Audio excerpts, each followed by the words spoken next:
to get my streams to stream simultaneously live on the ShovelHed Facebook page and the ShovelHed YouTube page at the same fucking time, which kind of drives me a little bit batshit crazy. Yeah, well, you're an entire dimension or two beyond where I am in terms of tech. It's definitely Beyond where I am in it's definitely got its drawbacks. It's got Oh yeah, it's everything changes, everything gets better, everything gets worse. yeah. Oh yeah. And I'm starting a little bit early today. Can I get you a drink? Do you want a drink? Soda, water, THC? Yeah, maybe just some water, just in case. Alrighty. Just in case I start choking. See what we got in here. I have Whatever's convenient. so it's sparkling water. Are you cool with that? Yeah, perfect. Alright, and that is for you. Thank you, sir. Welcome everybody to the ShovelHed podcast. Today is Wednesday, August, what is today? The 20-something. 27th. Jesus Christ. I say every podcast I say the same thing. I'm like, holy shit, I can't believe how fast the fucking year has gone by. Welcome everybody to the ShovelHed podcast. I want to welcome my guest today is Bill Schenkel. Is that how you spell it? Sunkel. From the band The Real Deal, Florida. That's how you'll find them on the Facebook page, Real Deal FLA. And they're a classic rock band based out of the Treasure Coast area of Florida. And it's our first time meeting, which is kind of cool because most of my guests that I have on here, I know personally. And when you sent me the request, I hadn't heard of you guys other than Philly Down South.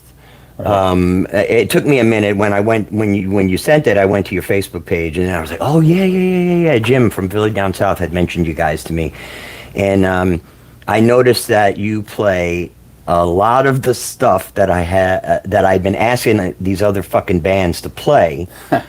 like what did I see? I did did you guys play Jesus Just All Right? Yeah. Right? Yeah. And I'm like, fuck, I love the Doobie Brothers. Like, I'm a huge... Well, I love you guys play Fooled Around and Fell in Love. And I think we're probably the only two bands on the Treasure Coast that do that. Yeah, I had occasion. What happens is whenever there's another musician in the audience that sees us play that song, and I'm not you, I'm just saying, because nobody plays it, they're like, oh my God, that is such a great song. And it goes over huge. Like, it doesn't matter what age the person is, because it is a beautifully crafted song. Yeah. Doesn't matter what age the age group is of the people that are in the crowd. When I play that song, immediate full dance floor. Immediate. Oh, I know. That's like that. Purple Rain, that's another one. And you guys do it great.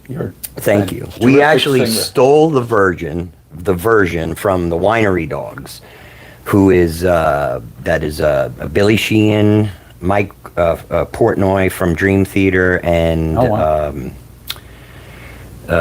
what the hell is that guitar player's name? I'm not going to remember his name. One of you guys will remember his name, not Blue Saraceno, the other one. Anyway, and it's great. It's a great version, except the bass playing is a little bit over the top. So I was like, all right, guys, let's do this. Scale it back. Right. It's, there are certain. Well, I think the thing with classic rock is that the stuff was written so well. The 70s stuff was written so well that it will never go out of style. And the 60s stuff. Up to a certain point. There's certain parts of the 60s stuff, like the Doors will never disappear. And I'm not a Doors fan, but it's a Doors. 60s is defined by the Doors. The Beatles is another great example. The unfortunate issue with the Beatles stuff is that it became so overdone that the Beatles bands, unless they're unfucking real, can't draw it today, Well, that's true. And also, our thing is we always say we're doing all the classic rock, all the greatest classic rock nobody else plays. Right. So try to find the Beatles stuff that nobody else plays. It's there. Yeah, it's there, but you gotta hit the Eye on the Walrus. And well, no, yeah, I mean, you've really got to hit the things that nobody else plays, and people seem to really like that, because I do find that on the Treasure Coast, a lot of these bands are playing the same material. So I love when I see somebody doing something, when we're doing stuff by the Guess Who or the Zombies or Badfinger or Steely Dan, right? And nobody else doing that stuff. Right, everybody else playing Marshall Tucker. Yeah, yeah. which you're like, and for 45 fucking years, Marshall Tucker and Tom Petty and Fleetwood Mac, and it's like this. The problem. So I come from an original world that you and I were discussing before, and then and when I came out of the original world, I went into the cover world, and it was like 2007 and 2008. And for me, growing up, of course, we always had that. The arguments between original and cover band, and somebody always wants to claim superiority to the other. For me, it really became more of I wanted to play to big crowds.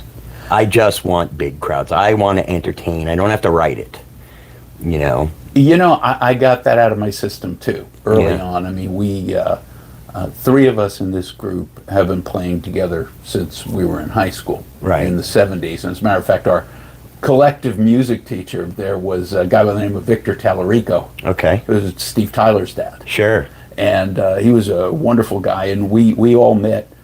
We were from the Bronx. We're all from the Bronx. We met in high school in the Bronx. We started working together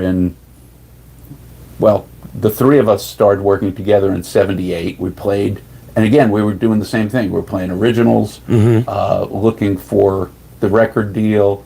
Got a little independent deal. We got a little bit of radio airplay at the time. The progressive stations were into, it was the end of the 70s, beginning of the 80s, that whole new wave punk thing was going on. So you had a lot of radio stations that wouldn't ordinarily say, well, we're going to play these unknown or unsigned bands. And I remember WLIR, WRNW up in Westchester, even NEW. WNEW did too. Vince Scelsa had a show. Midnight. Right, that's right. And we were on that and doing all that stuff. But we did that for a while.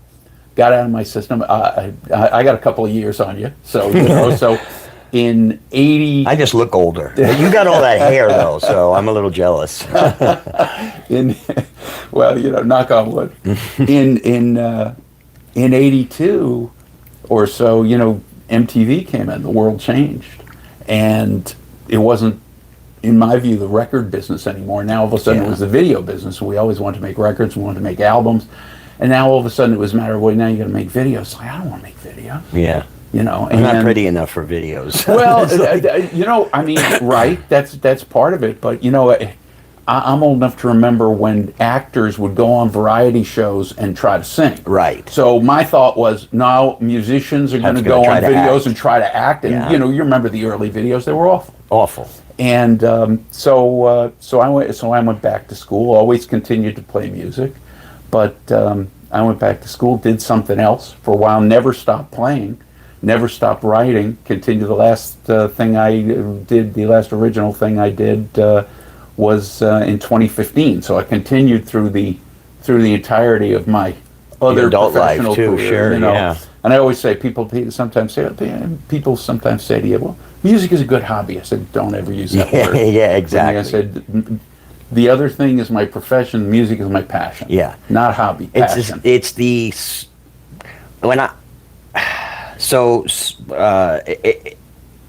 How do I describe? How am I going to say this so that I don't put my fucking foot in my mouth? Everybody knows this. Anybody that follows ShovelHed or follows my Facebook knows that I'm a very opinionated person when it comes to music, the local scene, the scenes. And that is where it comes from. It comes from the fact that the majority of people look at music as a hobby. Or the old, where, like, my father always used to say, you need to find something to fall back on. Oh, yeah. And I'm like, no, I don't. What I need to do is put all of me into my passion. Because if I put all of me into my passion will feed me. And in many ways. every kid heard that thing about Every you kid. gotta We fall all back heard on. it, You yeah. got to have something to fall back on. And the funny thing is, I went out and working in a profession and everything, finishing school, going to working in my profession for years. And I remember when the economy started to get weird on that, people were saying to me, well, what do you care? You've got your music to fall back on, which I thought was hysterical. Right. Because like, yeah, you guys don't know. And but I mean, look, I love doing it. I personally, I love the '60s because I'm a song guy. To me, and this is why, we try to find the songs. Sure. And they're and that's why I tend to that's the place I tend to come from. But I came down here. My other two bandmates who I'd been with since the '70s, my bass player Rob, my brother Rob's uncle, and my guitar player Tony Spattarella, they had been down here since the '90s or so. Quietly talking you into moving. No, well, they're lobbying for it, Yeah. let's put it that way, right? But I did wind up coming down here, and I remember I was in sitting in what used to be, I guess, Harbor Cove down there, and I guess it's Skipper's Cove now. But sitting in there, out to dinner with another couple, and we're sitting there, and I'm listening to this band, and they're playing all stuff from the '70s. And I remember saying to the other guy who was there, the other husband, I said, I'm not saying I could play these songs. I'm saying I did play these songs when they were new. Right, You know what I right. mean? I said, and I thought to myself, my first thought was, well, there's a lot of older people, they like this stuff. And then as I walk out of the place, I see like the little hostess, and you know that once you hit 40 or 50, anybody who's under 30 looks 19. Right. So, Yeah. so the little hostess, little black dress, she looks 19 to me. Yeah. And she's like bopping to the music. I'm saying, so I said, excuse me, I said, you like this music? Oh, yeah, it's great. And all of a sudden the light bulb went off, and I said, this is, and I called Rob and Tony, and I said to them, listen, guys, because we'd always played originals. I said, you guys wouldn't be interested in doing a cover thing, right? And they were like, yeah, sure. What the hell? Yeah. And actually, it's funny, we haven't met. This is the first time we're meeting today. But we opened for one of our first gigs ever was opening for you guys at a thing called the Angels of Hope concert back in 2019. I forget what it was a charity for. Yeah. But you guys were the headliners, and we were the lowly opening act. We never crossed paths. Right. Headliners and lowly opening acts tend not to. But it was like September or October of 2019. And that so and I've obviously I know you guys have such a great reputation. Thank you. Throughout. Well, Thank you. Hey, It's for me when I moved here and I saw the scene. I come from when I left the original band. When I stopped playing and I joined what was called an Omnipop band, which in New York was Omnipop was the agency. And I don't know if they're still around or anymore, but they had a California, Las Vegas, and a New York office. And I joined the band that was booked by the booking agent. And the booking agent, so all the bands that were on the roster pretty much played the same exact music. It was like Fall Out Boy and Bryan Adams, and it was just these 45-minute no stop, one song into the next song into the next song, like energy builders. Right. And you did 4 of them in a night, and then and in between they had a DJ. But every venue that we played had 3,000 people in it, like without even blinking an eye. Before you got there, This is up in New York? New York, New Jersey, Connecticut, right. New Hampshire, and Pennsylvania. And the way that it worked was, it's just how I got my understanding of the tribute-ish A-level cover band world, was that they got paid very handsomely. Yeah. And every band member went home with a lot of money,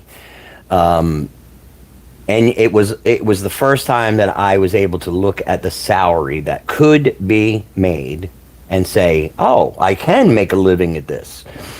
And then when I moved down here and I saw that the way that the system worked, it kind of floored me that a society and a business model here that's driven so hard on live music, that such a low value was placed on it. And you have to know when you go out and you or somebody calls you, when you get to a certain point where you're not calling for gigs and they're calling you, and then you quote your price and they're like, oh my God. And you're like, well, wait a second. And they're like, well, would you consider taking less? No. What would you consider lowering the price of your menu or of your beer or your, So it became this issue for me where I considered it a challenge. I considered the whole thing a challenge, and I said I'm going to utilize all of my business knowledge, skills, and everything, and try to raise the bar. And I think that I've done it to a certain point that for me, I've hit a level. There is a financial level at which you can't get past in Florida, because the venues have adopted that model of the 4-hour model, where you're going to play 3 hours with 2 half-hour breaks. And in that 4-hour time, they are going to collect as much money as possible in 4 hours.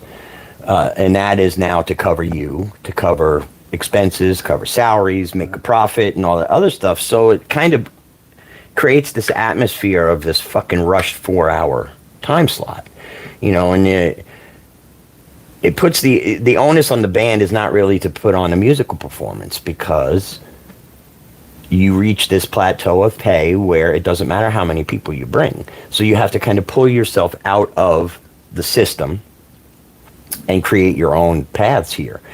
And that's the next step. The next step is to start to see how we create paths that are fairly beneficial to the bands. Because, at our fucking age, man, to go out there in 100-degree weather, it's, real feel, 100 degree, and do this for 4 hours. It's athletic. Yeah, yeah, absolutely. I mean, I don't even do it at 25. And I was just about to say the exact same thing. I don't care what age. Yeah. And I think we're doing pretty well. I know I've seen your shows. You haven't seen our shows, but we're not sitting around. Right. This is a high energy show. Give we me recognize entertainment.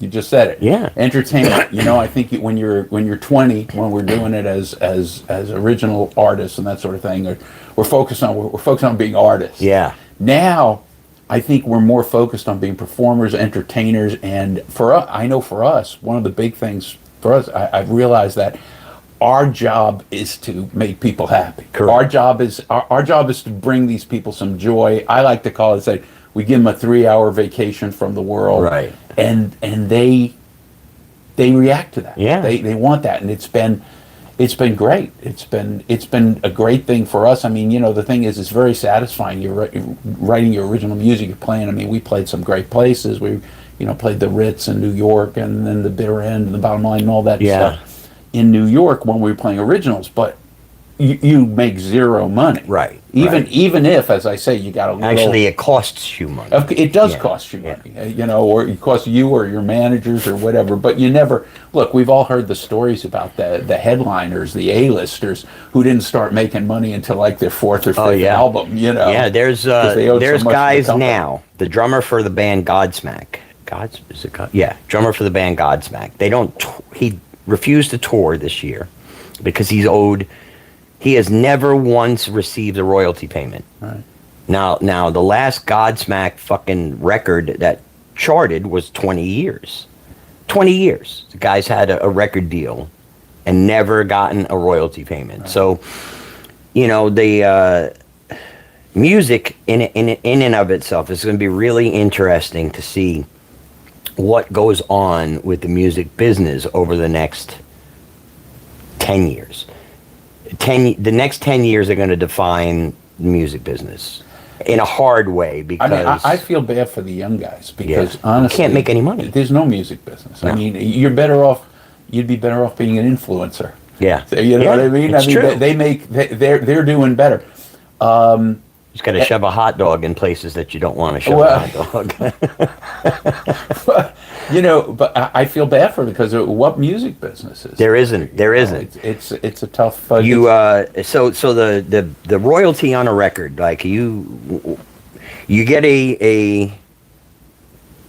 This is back in the day. Let's go back to 2005. Okay, the record industry worked primarily the same way all the way up, and I don't know how many people know this, but I'll break it down pretty quick. Is that the most an artist could receive in a royalty was something like 7 cents per song on an album.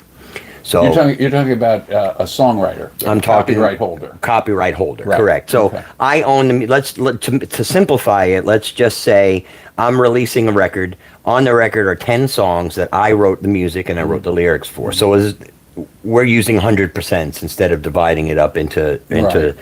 songwriting credits. Wait and a things second, like hold that. it. We got to add something. Do you own the publishing? Own the publishing too. Oh, if you own the it's all publishing, mine. so it's all mine. yours. Because otherwise, you're splitting it. Right. With the publisher. With the publisher, yeah. who yeah. really owns the song. Correct. So I go into it, I create the music, I put the album out, record company puts the album out, but they're giving me what would be considered the highest, which would be 7.5 cents per song per album. So I put 10 songs in the album, the most I'm going to make is 75 cents As a songwriter. as a songwriter Right. per album that gets sold.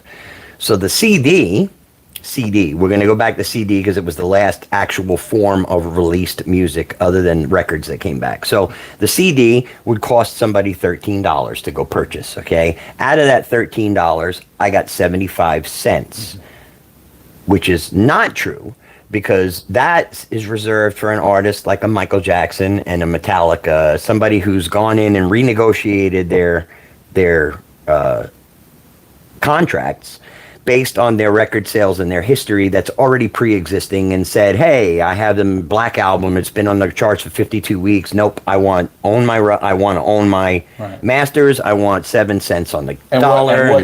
what you're not saying is that as a new artist, they're getting 4 cents. first of maybe. all, maybe. First of all, you're giving away your publishing because Correct. they won't sign you without it. Second of all, particularly now, maybe if you're doing your own songs, not so much. But if you're a songwriter and you're writing for somebody else, then that other person basically wants to come in and go, "Hey, I'm giving you this break, so I want half the songwriting credit." That's right. So now you're getting a quarter of it. So you say, Quarter of the 7 cents. and the producer wants points. Oh yeah. And the points say it is cents on the dollar. So by the time you get to your royalty payment, it's down to a cent. You're getting a penny on the sale. So you're getting 1 penny per every album sold. And now people are wondering, well, where are you going to get the money to go on tour? Because a tour costs hundreds of thousands of dollars. A single concert. Mm-hmm. Professional concert, when you're dealing with lighting crews, union crews, sound crews, staging crews, truck drivers, fucking tour support, merchandise people, all of that. The venue. The venue itself. The people don't understand that you have to rent that venue. That venue gets 20% plus 20% of your merchandise sales. So you buy a T-shirt, your favorite concert T-shirt at a concert. And it costs $65, right? And everyone freaks out because it costs $65. Well, 20% of that goes to the manager of the band who's in his contract. 20% of that also goes back to the venue. So now you're down to 60% profit. Well, 60% in there. Less the cost. Less the cost of the item to product. begin with. Exactly. Yeah. So now these poor fucking guys are out there touring. It's costing them $75,000 to put on the concert that night, and they're only getting small percentages of the money back. Then in today's, I refuse, but most people today, have a Spotify or have a YouTube, professional YouTube account, or use any number of any of other streaming accounts in which they're paying this small monthly fee, and the artist is doing has all these streams going on, but they're not making the royalty because the royalty is now less than the penny that they were getting ripped off on before. I'm sorry. I was just about to say you're talking about the good old days. The good old days, and then you get into the streaming services and the sad fucked up part here about this is that when this happens to the SAG union, they strike.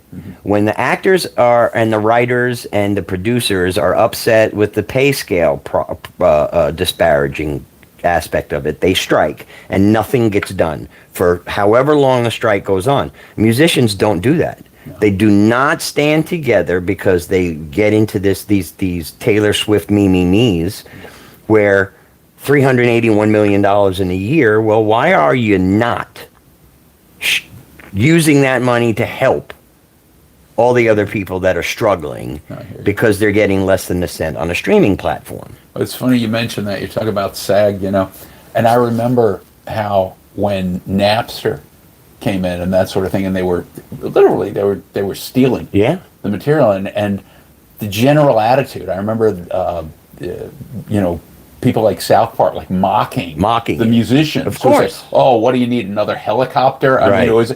But I remember back then saying to myself, wait till they can steal the movies. Absolutely. Wait till they can steal the movies. These same people. Then all of a sudden, it's a problem. This is theft. Now, this is theft. And I'll tell you, here's the fucked up part about it, about that whole thing too. I am someone who has pirated movies and music in the past. Okay. And it's been a very long time since I've done it because I am very, at this point, I've grown accustomed to understanding how bad I'm hurting somebody on the other end of that. So, when I was pirating, if I downloaded a movie that was specific movie companies too. Paramount is one for sure. Let's say you go pirate a Star Trek movie, you'll get an email from Comcast explaining you've been caught, get rid of it. Now, if it happens X amount of times, they're supposed to go after you about it. I've never ever once in my life ever gotten a copyright notice for a song. Right. Or an album that I downloaded illegally. And that goes to show you where the importance level is on that. Well, people will ask you, and I'm sure they've asked you, so, well, all these songs, when you do start playing covers, and I want to get back, you mentioned, you had a word before that I got to get back to, which is that tribute-ish. Tribute-ish. You used the word, tribute-ish. Yeah. But we're talking about doing covers, and people would say, well, do you need to pay? Do you need to get their permission? Do you need to say, you don't need to get their permission? And, well, do they get paid? Yeah, they get paid. But then now try to explain ASCAP and BMI and performance royalties and the venues and whether you have a jukebox or whether you have a band and how many days a week do you have the band, how big is the band, and how big is the venue, and then how they figure out who, because there's not a guy with a list there standing, there's not an ASCAP guy with a list saying, okay, they played one Beatles song, they just figure, well, all your songs are going to be the Beatles, the Beach Boys. Right, and they're all covered under this one blanket cost. Right, exactly. Yeah. So, and then we'll just parse it out according to... Now, now that's an issue. That's another problem, though, that has been gotten away with for as long as I've been playing music. So, in most places, if you look it up the law, most bars and venues that have live music are required to have a cabaret license. The cabaret license is what pays for the ASCAPs and the BMIs and all those things. And technically you are supposed to list what you play, how many times you've played it, but who's going to follow up the books, That's where you come into that problem. But then what ended up happening was they found a loophole behind that, is that if you had a Spotify account, a business Spotify account, or you had Muzak, if you ordered Muzak, you were granted clemency on having to purchase publishing rights. So what the bars did was they purchased Spotify or use some that shit for license. $5 or Yeah. $6 a month, rather than having to pay the actual performance fees and go through all that other shit. Because to be honest with you, if a place like any of these places here was to do that, follow the letter of the law, they would have to hire an employee specifically just to deal with. You'd need a music accountant. Correct. Yeah, you would. Absolutely. And there's all these ways in which the artist ends up getting ripped off. And then it becomes an issue where, you try to say to yourself, okay, well, is it worth it for me to go and spend $50,000 on a PA to cart around here? Because, so the venue wants you to bring as many people so they can make as much money, but they don't want to do anything to help you in your costs to put on the performance that is required to do that. So you play a venue that you have now brought your crowd to, say, a 300 or 400 every time guarantee. Well, you need a PA that does the job for 300 or 400 people, because your mindset should be, that's 300, 400. Let's work on 6. Right. Let's get this. Musicians always have that. I want more. I don't. 400 people's not enough. I want 500. 500 people's not enough. I want 1,000. Absolutely. You get to a point where you're getting 100 every time, and you go, not satisfied. Got to do That's better. correct. And then it's like, then you get into 300. And the venue and the band should have that same mentality, where they say, the last time Real Deal was here, there were 200 people. Right. All right.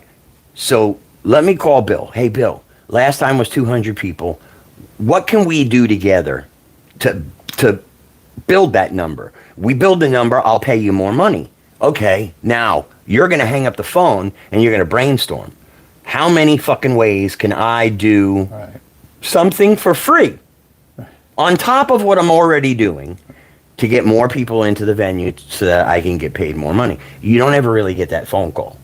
Right. What happens is, at the end of the year, after you've given the venue thousands of dollars in revenue, you have to say, okay, this year it's going to cost this much. And then you got to get the blowback from the venue about how that doesn't work. But, I've played for you every 6 weeks. Every time I've played for you for the last 6 weeks, it's been between 300 and 500 people. Does it not deserve a better share of the revenue? It does, right? And so now what you're doing is you're rewarding the musician in helping you do the job that they do, because it's usually the musician that draws anybody to any venue. Yeah, I think there are variations. We know venues that have a kind of built-in crowd and a built-in following, but certainly there are plenty of people down here, and it's a great. The Treasure Coast music scene is actually it's huge, pretty cool. Yeah, it's very big. There's a lot of musicians fighting for the same gig. There are a lot of musicians fighting for the same gig, and that that obviously drives down the market. Right. We sound like a couple of Wall Street analysts. No, but today. Look, we're doing that. These are the actual conversations that don't get had. Yeah. Is that you as musicians, we're forced to have these conversations around people that are more geared towards the evening, rather than, people don't want to know about you and your job and your thing. They want to talk about the night. They want to talk about how many beers they had, how many, who they're going to get laid with that night. So what do you guys feel like is what is the Real Deal's strongest material? Well, again, so we're focused on, I never, when I was a younger person, I never really thought about sort of the branding of it, but the branding becomes incredibly important, and it really has become this, as I say, all the greatest classic rock nobody else plays. So what's our strongest material? Let me put that off for 1 second, because I want to talk. Your word tribute-ish is I'm stuck. So it's a great word. No offense to tribute bands, I hate tribute bands, and I've been trying to figure out, like, why do I have this antipathy towards tribute bands. And I think the reason is, as I said, when we were back in high school, and we had a tremendous number of really good musicians. This was back in the 70s in high school. And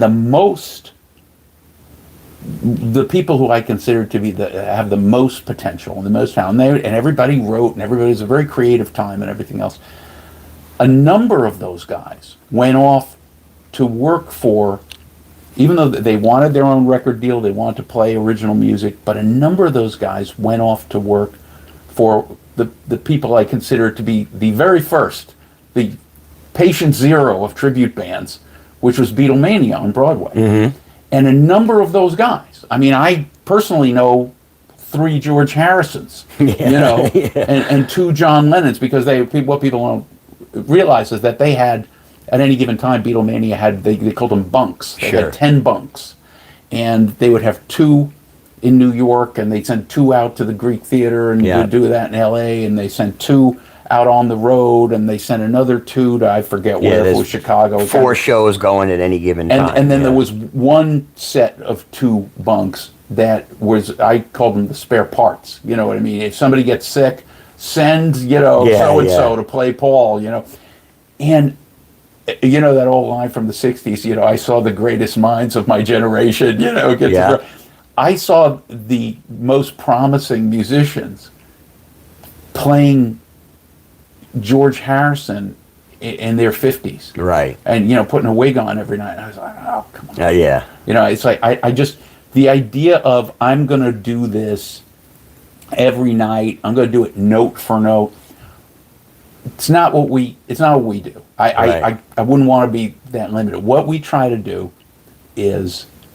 and we were talking about this a little bit before, and we were talking about some of the songs that, that we do cover. What we try to do is we're trying to kind of channel the spirit of the original, not try to note for note play it, right? The original, not like, sometimes you see an actor in a movie and you'll say, wow, boy, they really nailed that part. And another time you'll see an actor in a movie, and I'm talking about playing real people, that it feels more like an impression. Right. It's more like an impressionist doing this person. It's kind of like, oh, come on, you know what I mean? But then you do get these other people who really kind of embrace it and really embody the role. They don't need to look like them. They don't need to sound like them. They just embody the person who they're trying to portray. And I think in some sense that's what we're trying to do. We take these songs, and I'm a song-based guy. I love great melodies. We wrote some songs back in the day in the 80s. We were hooked up with Felix Cavalieri from the Rascals. Wrote some songs with him. He was fantastic. Loved working with him. But, was really privileged to have a number of conversations with Brian Wilson before he died. And I mean, we're talking about a genius. Sure.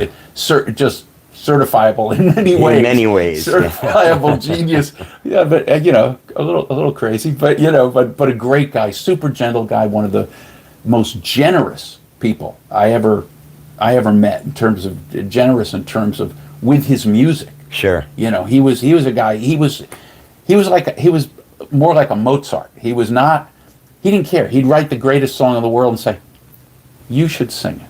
Yeah. This other one, it was more about writing the music. It was more about making the song perfect than saying, "This is my song." Right. It's about me, And so again, we go for the songs. So we try to find stuff. Not that nobody plays what we play, but we do focus on material that I would consider kind of oddball material. Yeah. I mean, but what do? We do the Beatles, we do the Doors, we do Creedence, we do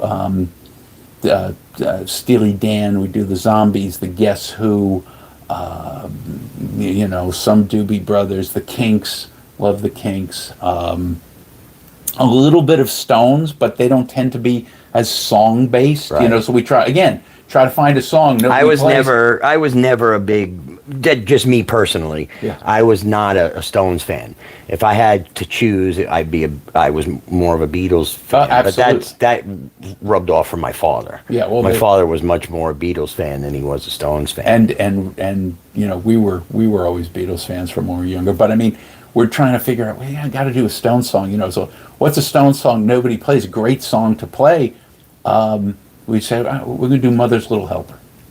And later on, I see an article on my Google News feed say, Mick Jagger names what he thinks is the best song that he and Keith Richards ever wrote together. He named Mother's Little Helper. I say to myself, son of a gun. Yeah. You know, I felt vindicated on that. Yeah, right. But that's the kind of thing we play. We don't try to get into one particular artist so much. I mean, we try to pick odd stuff. Yeah. You know?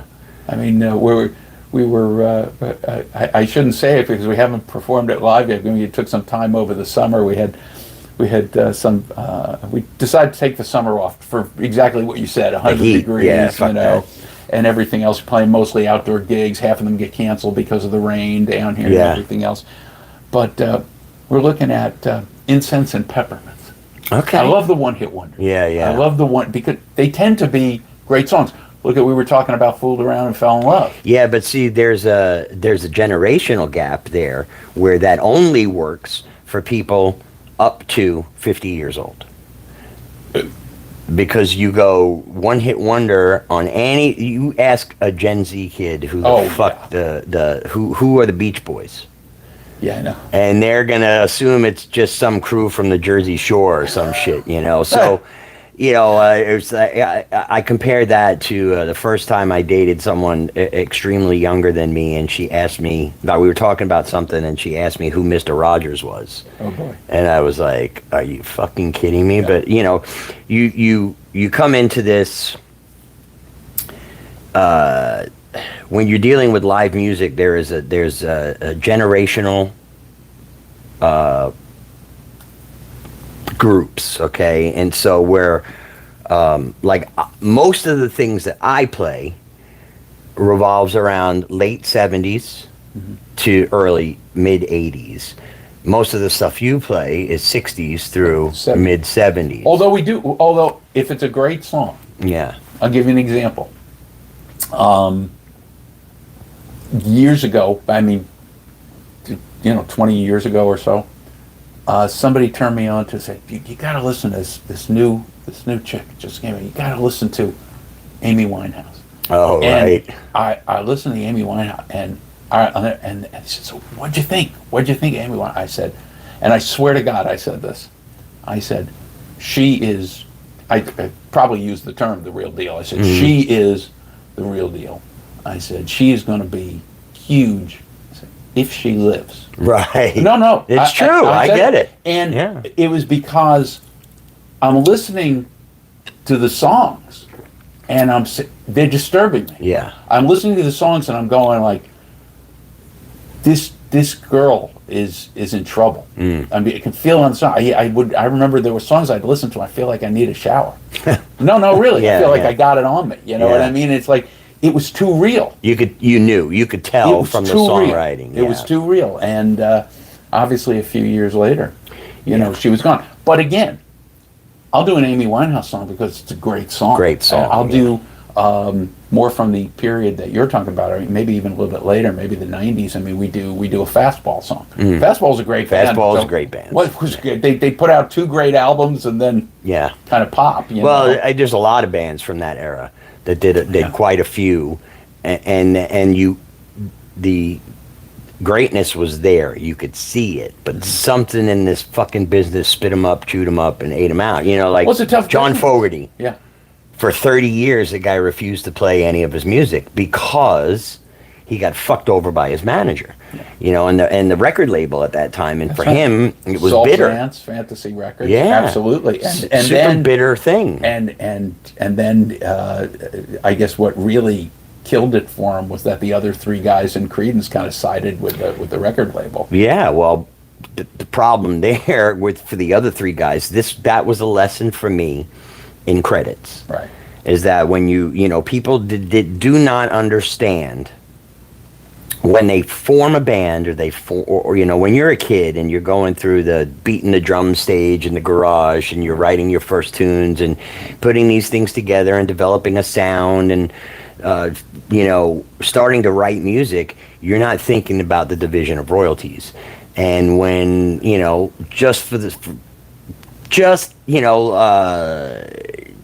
easy point for my generation to pull this in is the song "Runaway" by Bon Jovi. Mm-hmm. Okay, is now in Bon Jovi's career, many hits. Over the years. That was really the first one, though. That was the first one, completely written by John himself. Mm-hmm. Rest of the band got nothing, no money, no royalty, no, not a dime, and then he put the band together and built the rest of the stuff. But when you go into the situations, when your band reaches that level where you're about to sign the deal, what I found with a lot of my contemporaries at the time was they didn't do the research. Like, there were, at the time, now you can Google it and YouTube it, but at the time there were books that you could buy or subscriptions you can get that taught you music law, music business, and like those were all the things. The ability has always been there for you to do the research on what is going to create the most bang for the buck and the most people at your show, and all of the business ends of it. It's just been the guys that ventured outside of just playing, right, that looked into the I told this to my friend Jamie in High Mileage Band. He sat down, he asked me, called me up one day, asked me to meet him just to discuss what it is about building fan bases, and especially in the Florida area, as to how you retain those comeback customers, the people that say, oh shit, the Real Deal's playing, I gotta go out. Oh shit, ShovelHed's playing, I'm coming. And the truth is it's about more than just the music. There has to be 100%. You have to provide some kind of a connection between yourself as the band unit entity and the audience, whether it be an excitement that you build or a friendship that you develop that is a camaraderie, but there has to be something here to develop a large following of repeat customers that says to them, holy shit, like, more than just hearing you sing Jesus is just all right, as opposed to Long Train Running, right. More than great harmonies. You can have a band with 4-part harmonies that are fucking unbelievable, but are the deadest looking band you have ever seen on stage, and they're not going to draw because you absolutely got to connect. I have to connect. You have to connect with your audience here. We had, you get to, and I know you guys have them too. Certain people you start to think of as super fans. Yes. Right? Yeah. Okay, so you know what I'm talking about. Yeah. The people who are there constantly.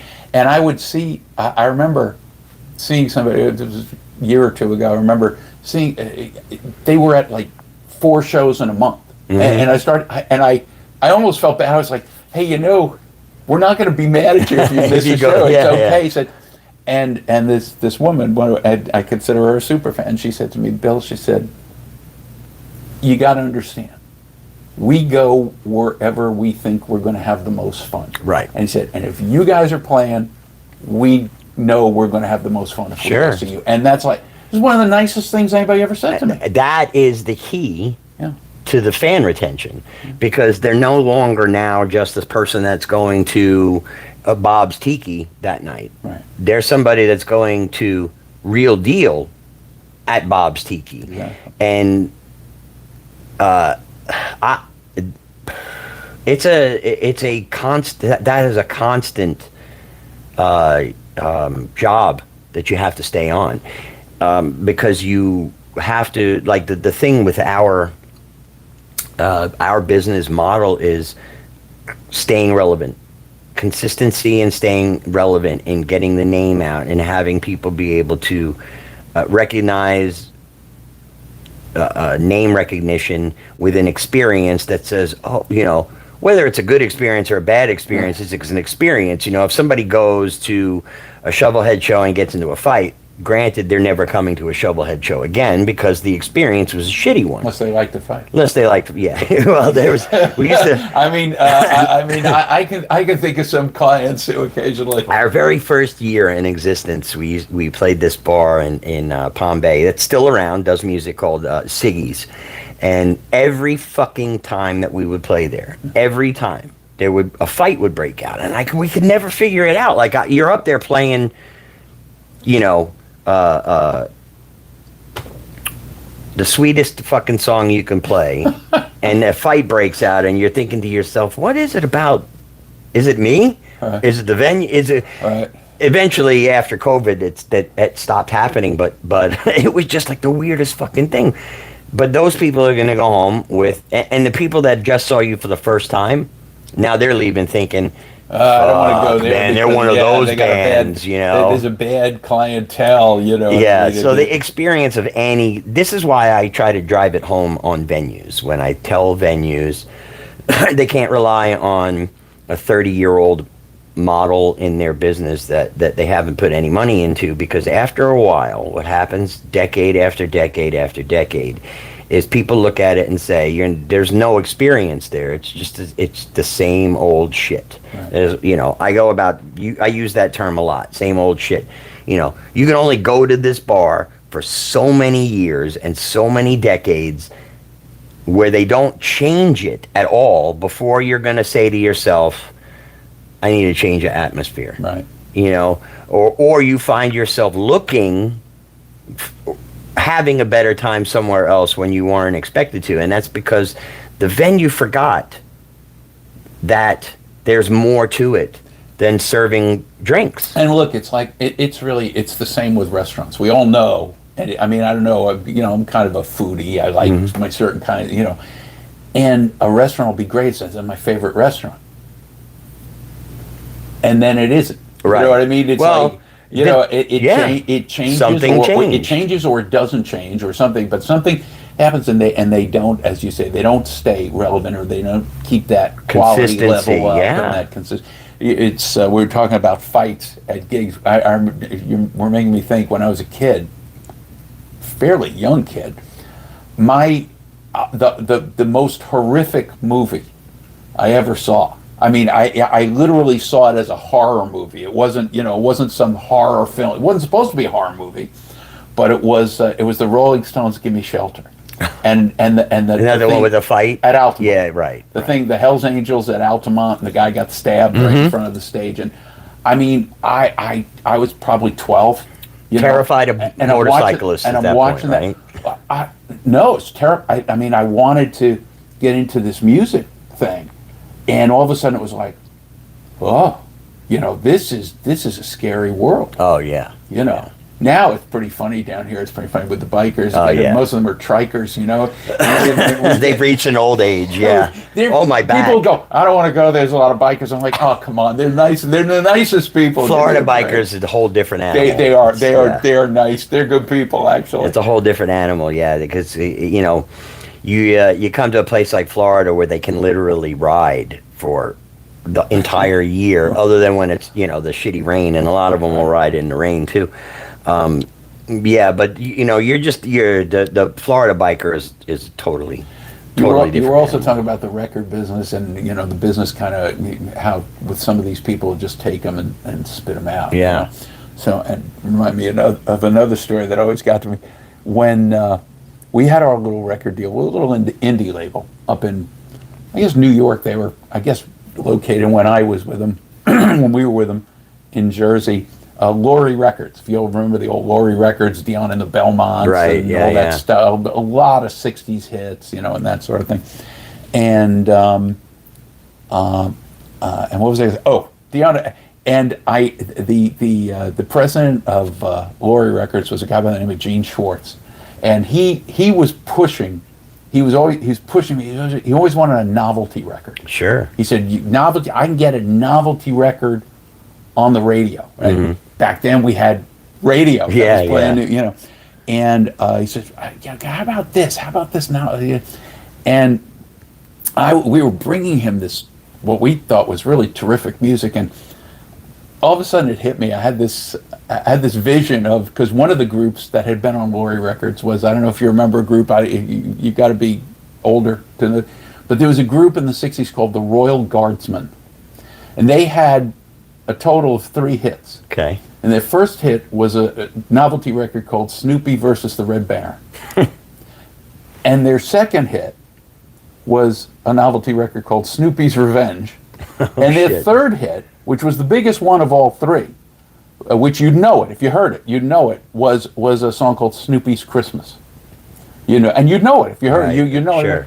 And I could see Gene Schwartz, who was a nice guy, very nice guy, but I could see, I said, the Royal Guardsmen are out there. I said, they probably had an album in the can that was like the equivalent of Sergeant Pepper. Right. And they go, listen to this. He goes, guys, that's great, but can you give me another Snoopy record? Yeah. And then that was how, they would once See, that's success it's the way of the fucking world. And I'm going to bring that right back into cover band land. I've been in a number of cover bands, and the ones that are the biggest are the ones that, believe it or not, play the songs that everybody complains about everybody playing, but do it better than most. And here's the thing. And there were years. I took a decade off of music because it became more about the money than it was about the love of the music for me, and I was like, fuck, I'm done. Every time I'm on stage, I'm looking at dollar signs and instead of enjoying my performance. So I was like, enough. Where the fuck was I going with this? You're talking about taking some time. Yeah, but why? We're going on the novelty song fucking thing. Right. The problem with that becomes that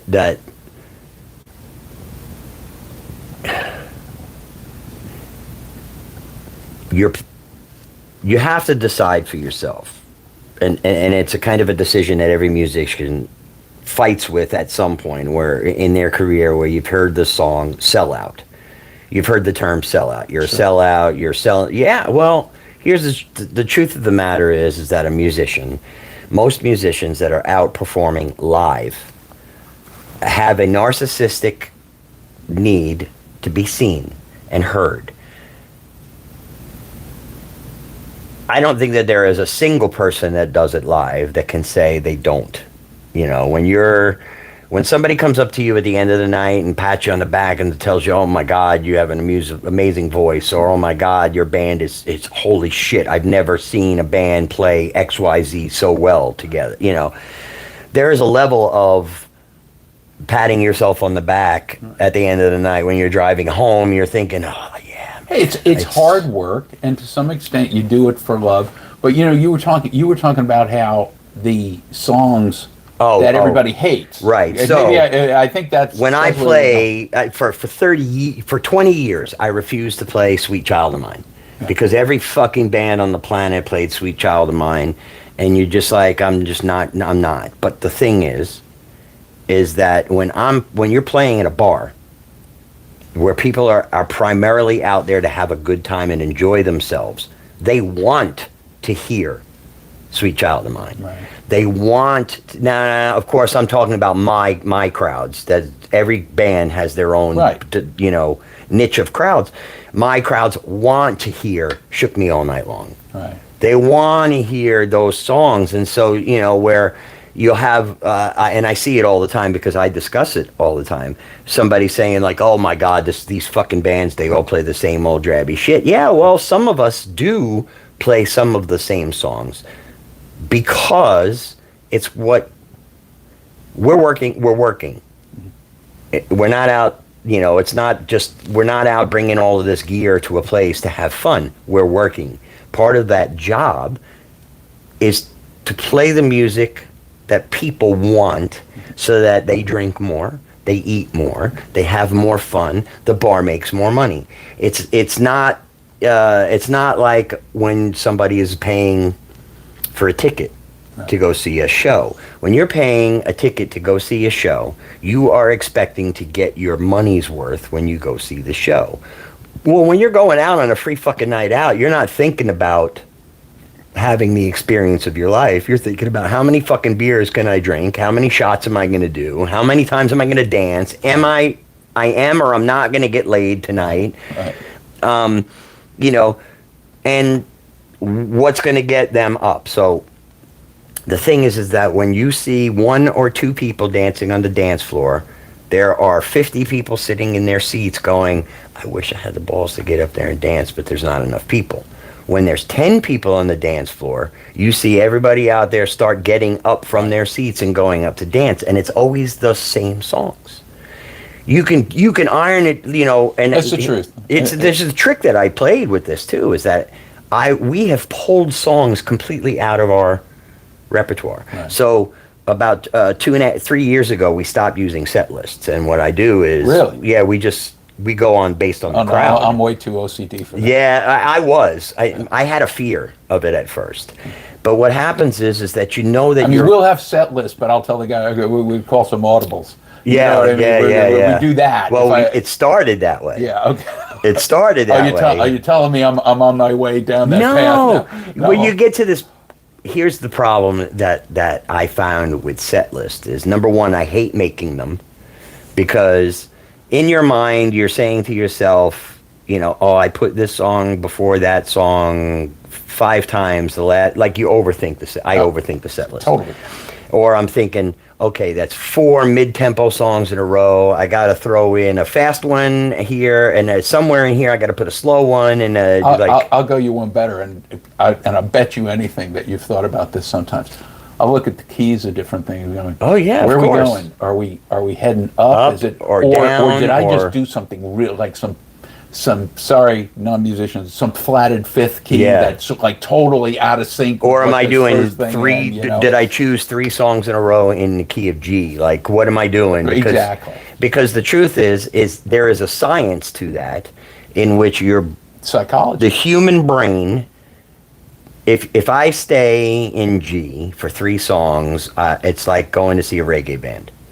After 2 or 3 songs of a reggae band, they all start to sound exactly this is me again, it's my opinion. They all start to sound exactly the same to me. You know, it's the same fucking beat the whole time. And I agree with you. It can be great, but there are also voices that drive me crazy that way. I mean, good voices. Yeah. That I mean, I used to say, like Sting. I could take them for 3 songs. Yeah. And I was just reading Sting. Yeah. Okay, 30 years. The Police have been fighting with Sting. The other 2 guys have been fighting with Stuart Copeland and Andy Summers. Been fighting with Sting over songwriting, proper songwriting royalties, because Sting makes more money from Every Breath You Take. He has a sole songwriting credit. And Andy Summers, and he didn't write it. Came up with the whole right. Yeah. And so now Sting is making an average of, they said something, 500,000 pounds, which I don't know what that translates to in dollars, but 500,000 pounds a year guaranteed for 30 fucking years is his royalty on Every Breath You Take. And the other guys are like, wait. Yeah. 30 years, why have we not gotten this? And Andy Summers, he's everybody. It's says the that hardest song was, fucking guitar part. Everybody says that song was nothing until he did that whole arpeggio. That's correct. Yeah. And not only that, but it's known as one of the most difficult songs to play consistently straight through without fucking up every time. Right. So there's a long history on it. But that goes back to you need to know. You need to know the business before you sign on the dotted line. The issue is that now the business is nothing. It's not the same business. But I do agree that you know, when we talk about the set list, you want the keys to be compatible. But you also, you know, to me, like, and again, overthinking it, right? To me, every set has an arc, and then the evening has an arc. Right. So you've got the arc of the first set, and then you've got the arc, and you want it to rise up. And the arc of the second set needs to be bigger, of course. Right. You can't come back and do That's less, correct. Right? So what we're talking about here is that for those of you that are non-musicians, that we do actually sit back and say that in an hour set, the average is between 13 and 15 songs. In those 13 to 15 songs, you we are designing the flow of your experience. So while you're in most cases that we play in Florida on a 3-set night, the first set is the early bird set. I call it the dinner music. That's set. what we call it too. And is that right? What you guys will notice, and of course, neither of us do dinner music. Right. I always say, when people say, well, they want to be able to listen and talk, I say, no, no. You can listen or you can talk. Well, my dinner music is fucking tush from ZZ Top. Right, exactly. Exactly. I mean, our dinner music is LA Woman. Yeah, exactly. So the point is that you can only do one at a time. If you want to talk, hire a DJ. You can turn them down as low as you want. That's right. I'm sure you've also had the discussion, you guys are too loud. I say, well, let me explain. Yeah. We're not being difficult. Loudest acoustic instrument is the drums. Yeah. Now you got it. So even if you don't touch and particularly you have a hard fucking hard drum. And I've got a real hard hitter, a guy by the name of Joe Galvin, who's amazing. He's just hits like that. We found him down here. He's from Philly. We don't hold that against him. But the thing is, so you start with the drums. Now you got to make all the other instruments loud enough to be heard against the drums. Correct. Now you got to take the vocals and put it on top of that. Not only that, but the drums, the volume of that drum set is going to change song to song. That's true too.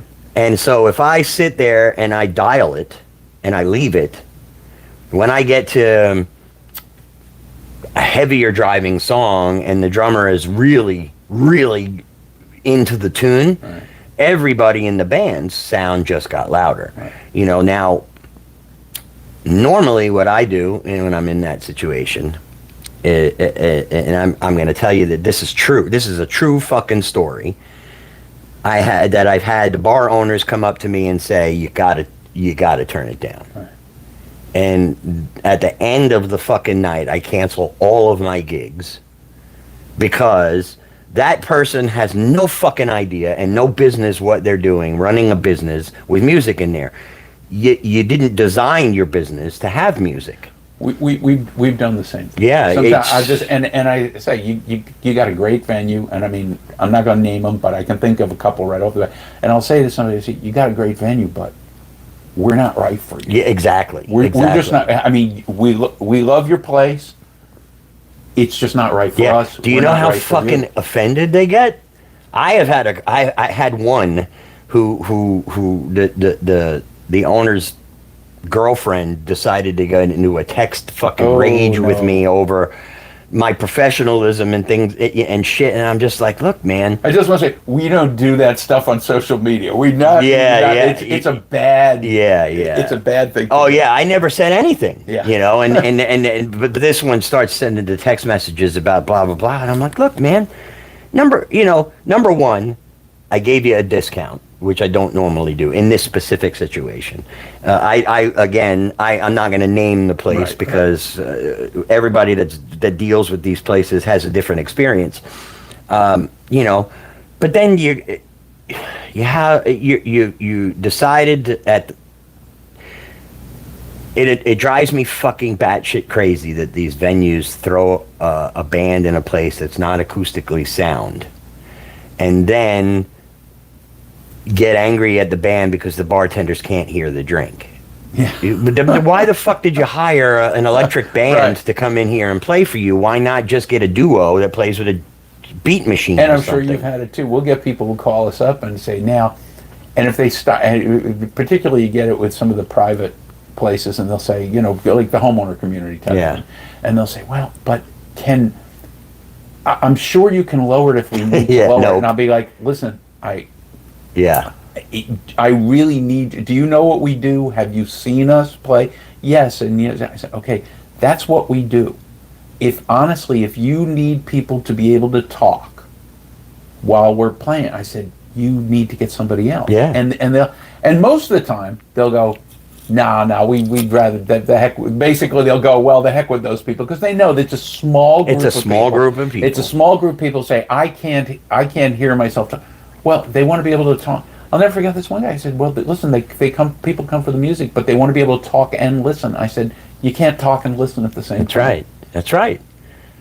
You know, and my opinion is, look, dude, most of these places make you go outside to have a cigarette, go outside to have a conversation. You know, you came to a place that's got live music. We all have our sort of I mean, I would never want to get into the business. It's tough business, restaurant business. It's a miserable business. I mean, restaurants fail at a higher rate than any business. Absolutely. But so I mean, but I think, I don't know about you. You know, certainly, I have my own fantasy of what my place would look like. Of course, I dream about it fucking constantly. Exactly. In fact, I have blueprints. Like seriously. Okay. I am so serious about my venue that I have drawn up plans. I have drawn up business proposals. Let me take a guess, though. Let me take a guess. Yeah. You design it with an area where if people want to talk, whether it's sound barriers or gobo, some type of, you know, gobo deal or whatever, you know. But if people want to sit in an area, maybe even design, because I'll have some people, I'll say, why don't you put up some sound baffles in the back, and so that those tables, they want to be able to see the band. Yeah. Well, you know. You can only have it one way. Yeah. You can't. So now, the Viper Room in Los Angeles has a private fucking room that has a glass window, and they pipe music into it. Right. Okay? And so when the VIPs are there, that's where they go. They can see it, they can watch it, they can hear it, but they can also have their own conversation, and they can only see the problem that I see here. Not that I foresee it. The problem that I currently see is that people come up with ideas and they just throw money behind the idea. They put it out, and they expect that just because they put their money behind it, it's supposed to be a success. They don't do any market research. They don't do, like, all the things that are required that a business actually does that you don't see. So when they're going to put a new Taco Bell in, okay, Taco Bell will send out somebody to do a fucking study as to whether or not there are enough people in that community, in that area, in that spot with enough money. Right. To support that business. So as a musician,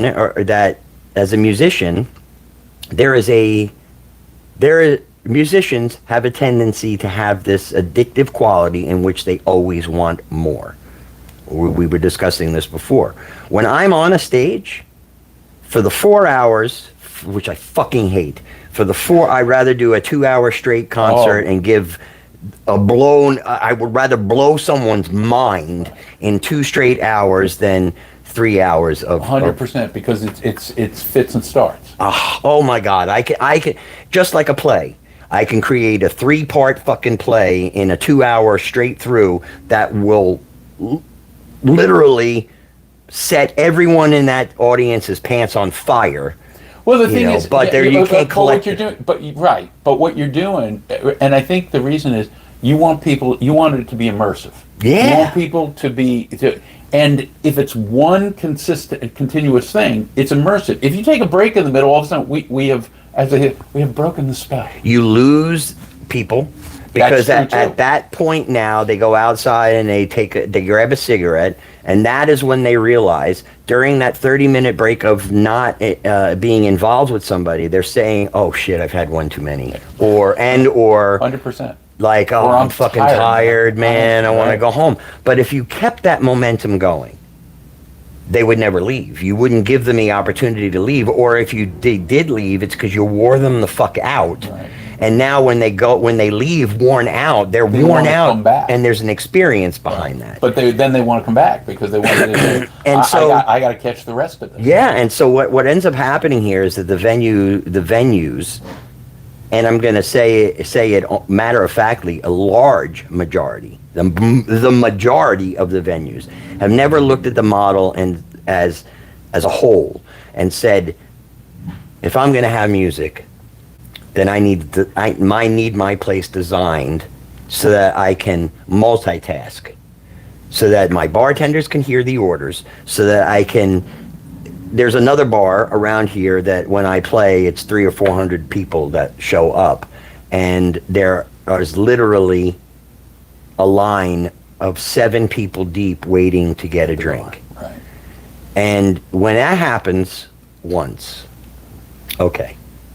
They didn't know. They didn't understand. The bar didn't understand what kind of a draw we bring. When it happens the second time, then I have to sit back and say to myself, what are you doing that you are not serving drinks fast enough? Because the more drinks you serve, the faster you drink that, the faster you serve that drink, the faster they drink it and they're back online for a second one. Well, that's how they make their money. That's how they should make their money. A good bar. I have a bar, my bar at Connolly's that we play in West Palm Beach. That fucking staff, there's 4 people behind that bar, 250 to 300 people crammed in the bar. You never wait more than a minute tops That's amazing. for a fucking drink, and that's because those bartenders behind that bar understand that every single person standing there without a drink is a lost dollar. It's a lost tip, it's a lost dollar, it's a lost something. So I look at a place that's got 400 people, and if you've got 2 bartenders working in an area where both sides of that bar have people deep waiting online, you're short-staffed, and you need somebody who's going to optimize your income. Right. But the thing is that what ends up happening is the musicians, who are the guys standing on the stage, that's a prerequisite of mine, by the way. Standing? No, having a stage. Oh, having a stage. If venue doesn't have a stage, I don't take the gig anymore. I'm not. I want a certain level of investment by the venue before I'm willing to give them any money from a clientele. You got to be able to do your show. Have to be able to do it. And this is the thing. What a lot of places don't realize is, yeah, it's your venue, but it's my band. Correct.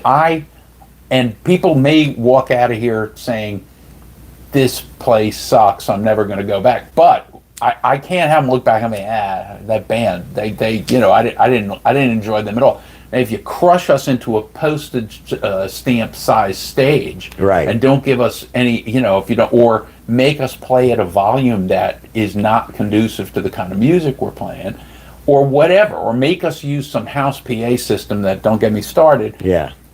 This is not, it's hurting my brain. Correct. Right. Well, see, that's where that's where there becomes a problem, is that there is not an equal shared responsibility in the branding. Right. Okay, so I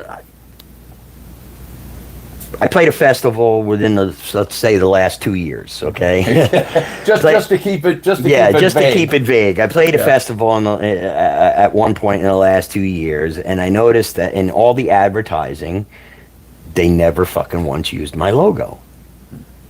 And now I see this a lot. Okay, it happens a lot down here. So it could be any number of festivals. And so all the advertising that goes out, now they came to me knowing that my fee was way more than the normal $800 band that they could go get. Okay, and so they came to me because they knew that the name was going to draw people in. But then why the fuck didn't you do any? Why didn't you put me on your advertising? Why am I holding the load of the advertising? That is where I end up with a problem with the venue, is that if the venue does not have its own full-time, full draw, okay, which Florida is a very tough one for that, because people are picky, and they're going to go wherever the band is, and so wherever their favorite band is. And so there is no one bar here that has the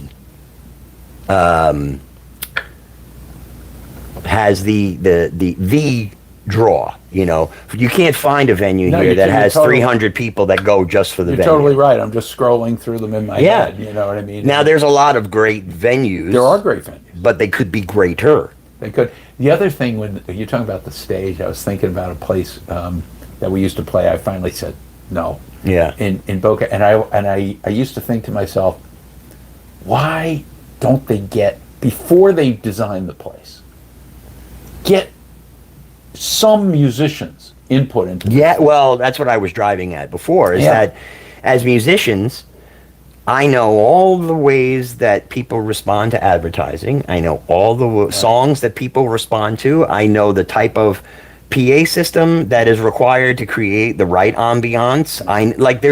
There's a whole thing in which I see, and I say to myself, why the fuck don't you see? Right.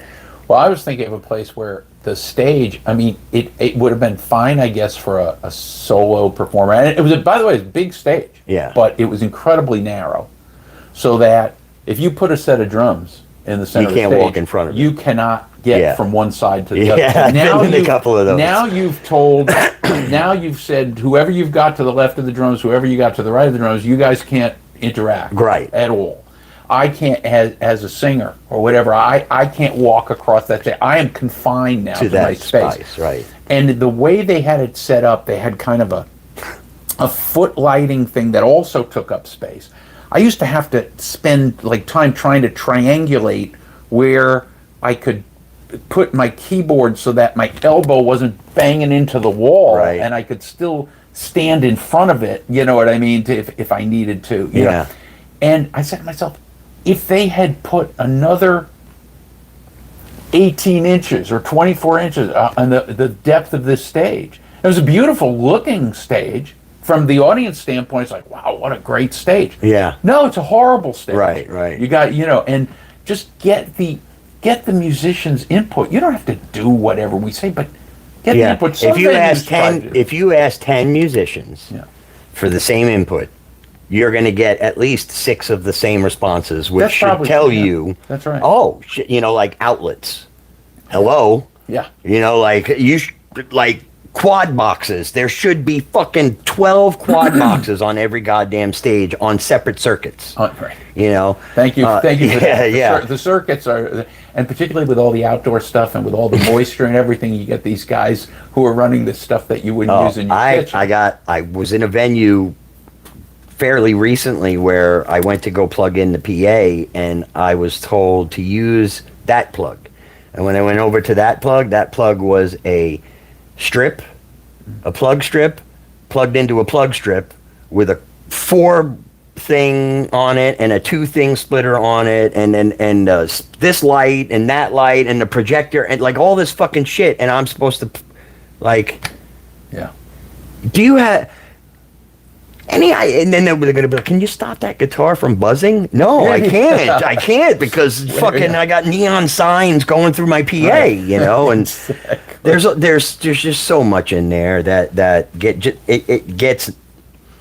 it doesn't get looked at as part of the job, or you got a guy in your band that wants to help out at the end of the night and you've got 75 XLR cables to roll up. Mm-hmm. I would rather roll up every XLR cable by my fucking self than have one of the guys come up and speed roll it on his arm like it's a fucking extension cord, so that now when I go to pull the stuff out later, everything's in a knot. Or that's what I always felt, it don't help. Me too. I always say don't help me because and the reason I say don't help me is because I say if I screw something up, then when I unpack it the next gig, I only have myself. That's absolutely fucking right. But if I screw it up, if you screw it up, and I don't find out about it till the next gig, I'm like, actually, so this is how I saved myself from continuing to be the fucking asshole singer who blows up. This is how you get rid of the lead singer syndrome part of it, is that you have that exact mindset. Only person I can get mad at is me. So my wife is always like, well, we can get out of here so much faster if I help. I'm like, nope, because everything has a place and everything has an order. And if I don't know where to find it.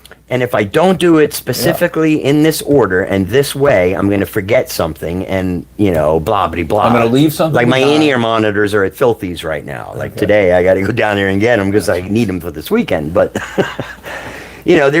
there's so much that goes into the creation of a cover band's evening that gets overlooked or not looked at, and there is a way.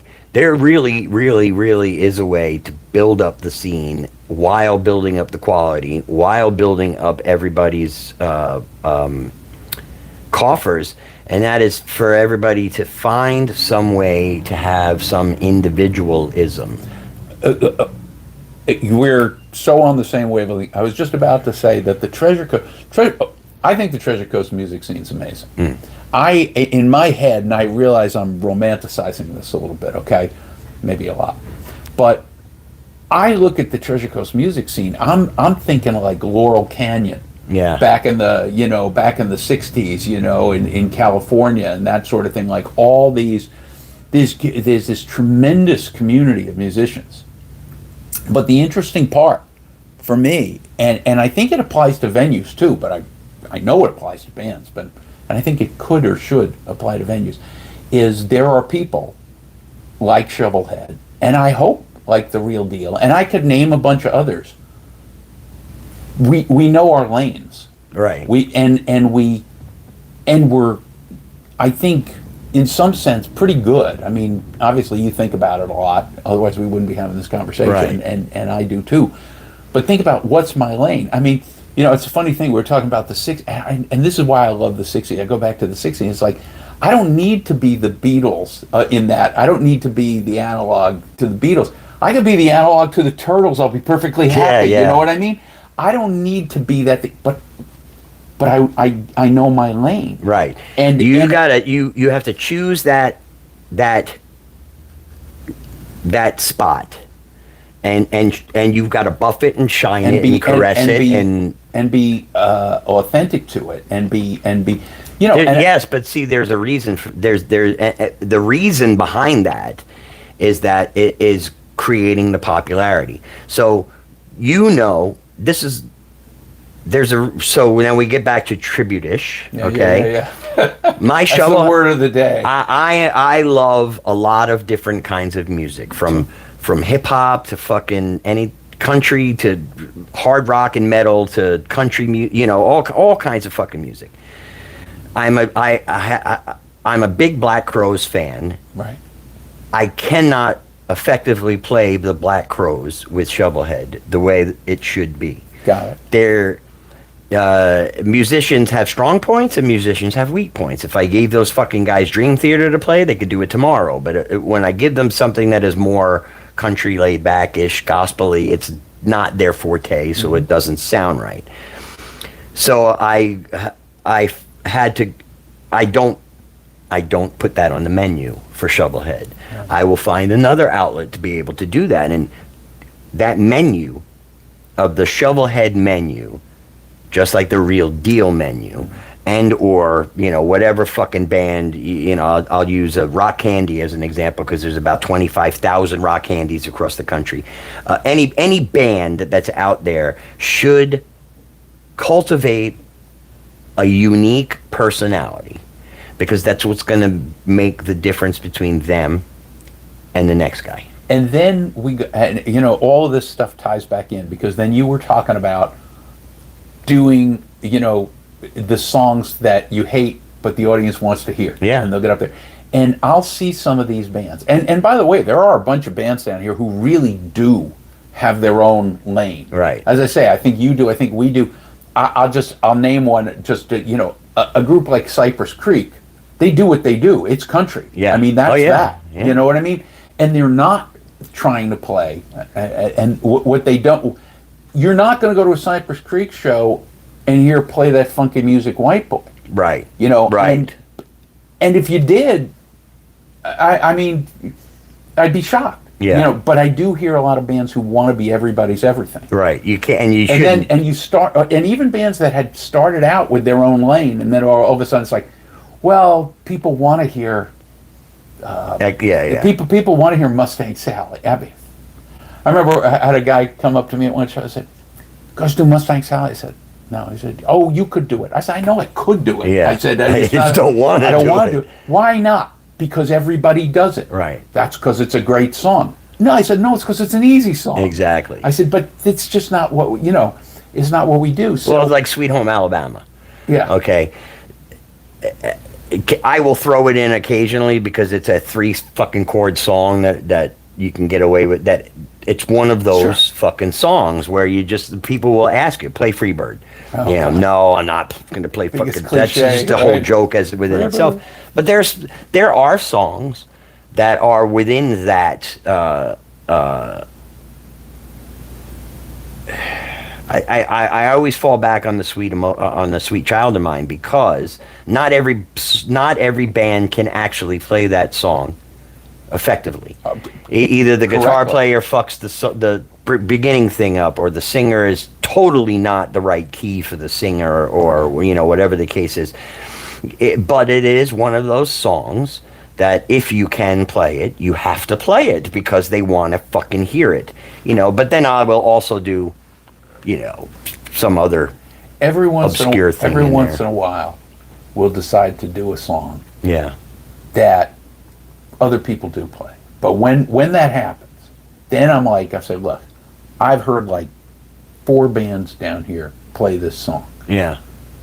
Nobody plays it right. Yeah. I said, if we're going to play this song, Play it we are right. going to play it right. And when I say not right, I'm not talking about some teeny little nuance. I'm talking about not playing the right chords. Right. Right. I'm talking about playing it in a key that Doesn't work. Yeah. doesn't. Yeah. I'm not. I'm talking, and this is where I guess I get tribute-ish in a way, because when we do a song that other people do, then it better be exactly right. It ought to be the authentic. People ask me when we started out, we got Rob and Tony and I were trying to figure out what to call this thing, and I don't know. I think among the 3 of us, we had something like 50 name ideas we were kicking around, and we had and I finally said to everybody, I said, put up, just give me a list of your, I forget if it was your 5 or your 10 5 or 10 names, whatever it was, whatever. I said, each of you guys, give me a list, and I'm going to do mine too, of names that would be okay with you. Just names you wouldn't be upset, like. Yeah. And I said, let's just see if there's any overlap. And the only overlap was on The Real Deal. And I got some pushback from my brother. He said, I don't know, are we being too arrogant? Are we being too cocky? Calling ourselves The Real Deal. I said, first of all, the name came from typical place where you're playing a bar one night with another band, and actually one of the original bands when we were first down here playing about, and at the end of the night, somebody who was completely overserved comes up and he puts his arm around me and he's like, you are the real deal. And I'm thinking to myself, okay, that's not a bad. But then we go play our first show ever down here, and the sound guy, which was Kevin McLaughlin, was doing that musician spotlight thing at Tipsy, and it was funny. It was the week of, I think September of 2019, and there had been a hurricane, and everything else was closed. Everything was closed. There had been a hurricane a little earlier in the week, and they had evacuated the barrier islands. I mean, there was like nobody there. I think we counted like 12 people. Right. But the sound guy, it was Kevin's sound guy. He had a sound guy for it, and he said to me, very belligerent, friendly. He goes, "What makes you guys the real deal?" And I was like, "You should never ask me a question, because chances are I'm going to have an answer." I said, "Okay, what makes it the real deal?" I said, "We don't, first of all, we try to be authentic to the music, and genuine. Right. We want to be genuine. We want to get the spirit and the vibe of the whole thing." So that's number one. But I said, I have seen so many bands down here, and I can say this with confidence to you because you guys aren't one of them. So many bands down here that they use tracks. Ugh, don't even fucking get me started. They use harmonizers. Yeah. They use auto tuners. It's like, and they use drum machines. I'm looking at all these things, and they use those things. You're watching 3 people up there, and you're hearing like keyboards, like Rick Wakeman's up there with them. Yeah. And I'm thinking to myself, this is not what we do. I remember going to a place one night that we played a lot, and they had somebody up on stage, and they're playing with tracks and things like that. And the owner comes up and he said, "So, this place where we were known," he goes, "What do you think?" I said, "Well, if I had known it was going to be a karaoke night, because that's what it feels like." Yeah. It's like, don't tell me, but don't tell me that, we'll play anything. Yeah, I'll play anything too. I got a radio. Yeah. I got a phone. I'll play any song you want. But what ends up happening in that part of that conversation is that you only end up with it's music politics on that one, because you end up with fucking conservatives and liberals, and there's only one left or right. Right. It's either okay to use it or it's not okay to use it. You're of one of those two opinions, and I get into that one with them all the time, because it's usually the guys. And I don't have a problem saying it. Somebody can come back at me with show me that I'm wrong, and I'll believe it. It's guys that are always looking for the easy way out. It's the easy way out person. It's the, I knew guys, at one point I knew guys that were trying to pass off an album. Say they went out and recorded an album. And they would put it on a CD, and it's a covers album, and they would go out and try to get people to buy it from them off of their website. And basically what they did was downloaded karaoke tracks, sang over them, put them onto a CD that they pressed themselves, and tried to fucking sell them. And to me, that's exactly what's going on when it comes to the tracks. All of that shit is a Houdini. And it's a magic trick that should not be happening, because it's not real. It's not live. Thank you. That you just hit the word that I was getting to. Problem with me is it's false advertising. Yeah. Don't tell me you have live music. Correct. You do not have live music. Yeah. Okay. And I've said I'd rather hear a bad note. I'd rather hear a bad note than a computer generated note. It's. But, it's funny, because we get into it today, because everybody's recording everything. You guys must know. You come off your show and you find I'm sure on your Facebook page. I record everything. Well, yeah, I mean, but do you know why? There's a reason why. There's a reason why you record everything? Yeah, there's plenty, yeah. There's a couple of reasons why. Okay. The first, one of the reasons is because I know that the quality of my videos, I know where to place a fucking camera for audio. Right. And so I have to combat the shitty ones that are out there where I mean, I love friends and I love fans, but a shaky fucking camera while you're dancing is doing nobody any justice. Right. Or a person with a fucking flip phone that's still somehow making it work to Facebook is in the back there Facebooking it, and it sounds like shit. No, I record it because I need to combat that, for one. For two, because I need to advertise. Right. And so I use it for mass advertising. And three, I study it. Football training film. Yeah. Totally. I study it so much so that I'll play at Cagney's in Davie, and I won't get home until 3:30 in the morning. On the ride back, I'm listening. Oh, that's tough. No, when I'm done with the night, it's usually dead night. Yeah, the first hours don't. I need quiet. I come home, I'm watching the video. I'm way too brutal to myself. Yeah. In that. That's context. me, but that's how I get to do that. But I need some distance. Yeah. And then I'll do that. But the thing is this: it's ubiquitous. So I mean, everybody's always taping everything you do. Yeah, all the time. And then I remember just recently, just this past year, right? I mean, there was that discussion about. I guess they were claiming that Don Henley of the Eagles was using pre-recorded vocal tracks. Oh, I didn't hear that. Oh yeah, there was. Oh yeah, there was a big discussion about it, and somebody wrote me and said, "What do you think about this? Don Henley's right." I personally, and now I'll get in trouble. I hate the Eagles, but I hate the Eagles for a bunch of reasons, and and I could talk about it later if you want, but I don't have to. But the point is, they said Don Henley is using vocal tracks, and I said, look, I don't agree with that. I said, but I can understand it. And they said, well, what do you mean you can understand? I said, I said, back in the old days, they would tell people you can't. You couldn't film, you couldn't record, you couldn't on these. Now everybody records everything. Yeah. They don't say you can't do it. They let people do it. But I said, but here's the thing: you have a bad show, or not even a bad show, a bad song, a bad note.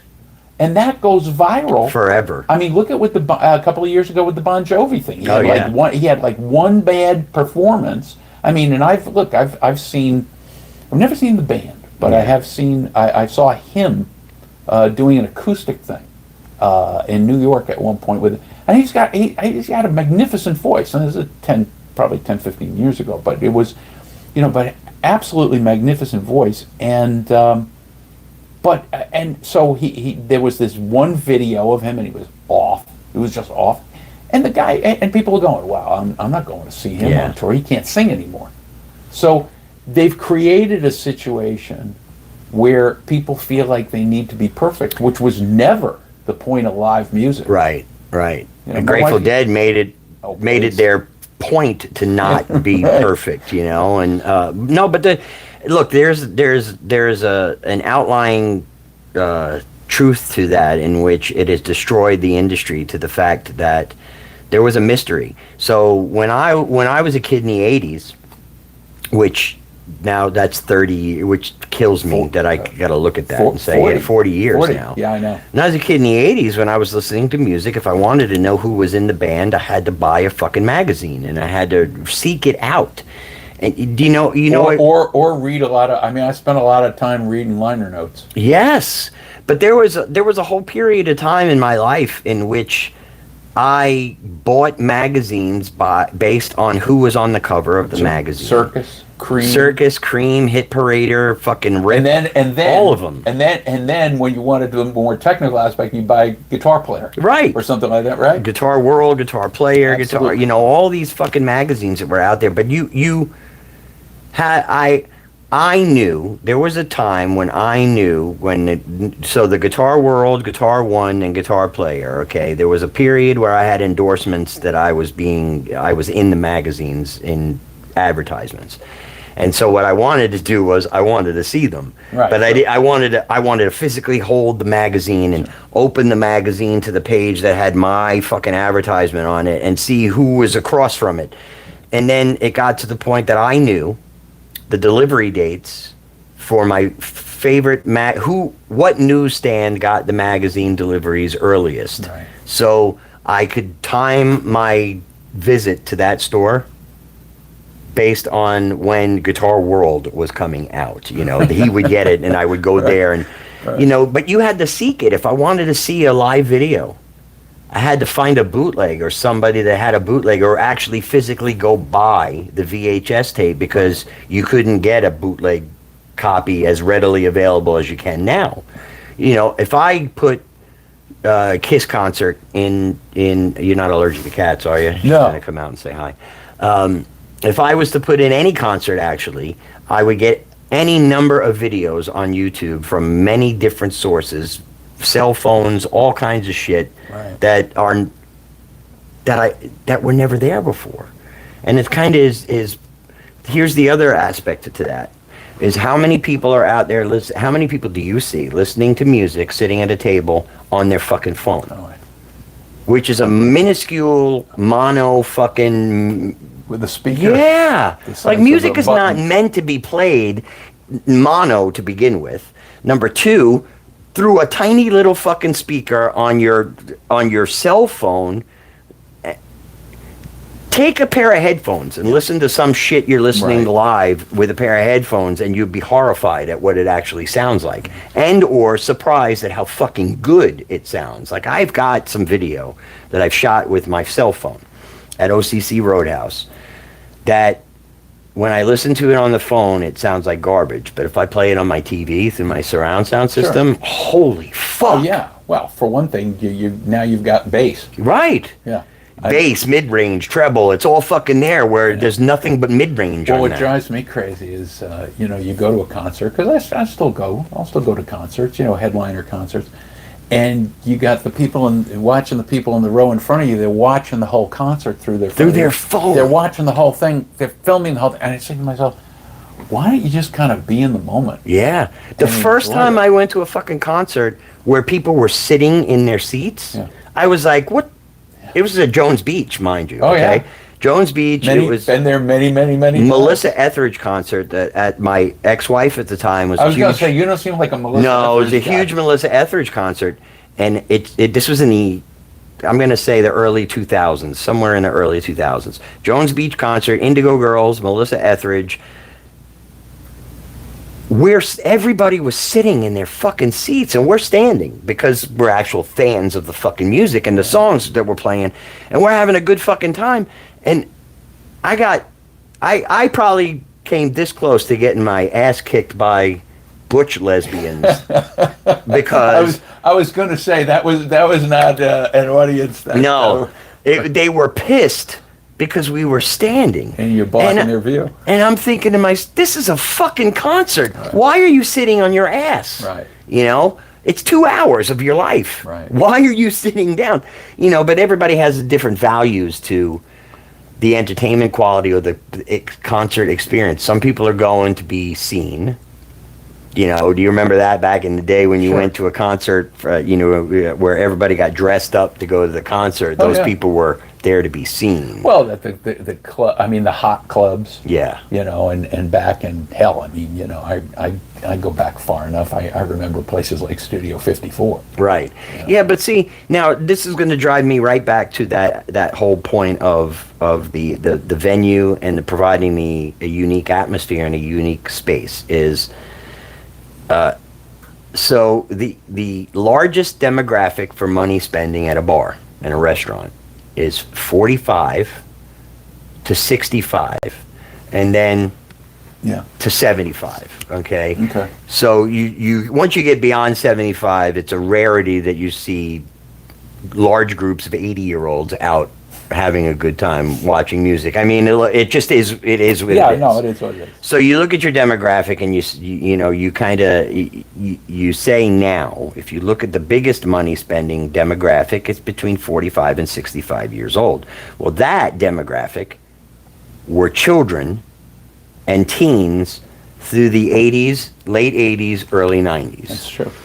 So without alienating the older generation, you have to find a balance within that generation because it's your money. That's your money generation. Right. No, you're 100% right. And so what you start to see now is you'll start seeing out of the venues. It's more of a majority of 80s music. It's why the tribute scene is made up majority of 80s music. You know, where 10 years ago it was all Beatles, Steppenwolfs, Grand Funks, Eagles, Rolling Stones. Now you're seeing that changeover where it's the 80s bands, the Dawkins, and the 90s bands, and the Stone Temple Pilots, and all of that is where the people, you're starting to see the change in the demographic, and it happens every decade. The money switches hands, and there's more money being spent. So the kids, the Gen Zs, they're not drinking. Right. They're not drinking, they're switching to either sober living, mocktails, or THC drinks.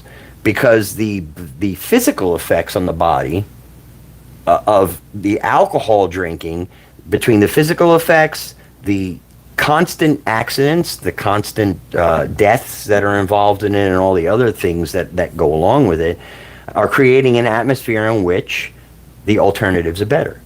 I'm going to do a horrible thing for a live thing. Can I get 2 minutes? Can I get a 2-minute break? Yeah. I apologize. Oh, go do your thing. Yeah. I'll keep talking. Yeah, I forget sometimes on this that we do get into this. 2 hours. We go a couple of hours, and the bathroom break is necessary. What I'll do is start catheterizing folks as they come, so that you guys don't ever have to do this. But see, the bottom line to the whole to this whole atmosphere that I think is coming to it's coming to a head, is that you can see from town to town to town to town in Florida along the coastlines that the demographic of the people that are going out are changing, and they're expecting more. They want more of an experience, or they're going to leave and they're going to go somewhere else. That means it's your job as the business to create an identity. And you need to follow some of the band's leads, because we're all out, the bands are all out there fighting, and we could say we're not fighting, but we are. We're fighting for some kind of an identity on a platform that has 8 billion people or 8 million people per day or something. It's your Facebook. And this demographic is a Facebook demographic. And so we've learned how to fight for that attention. That's the same attention that the venue needs. The venue and the band need to have equal attention drawing so that your business model goes up. But in order for the business model to go up, your service has to equal the service of the band you hire. So think about that.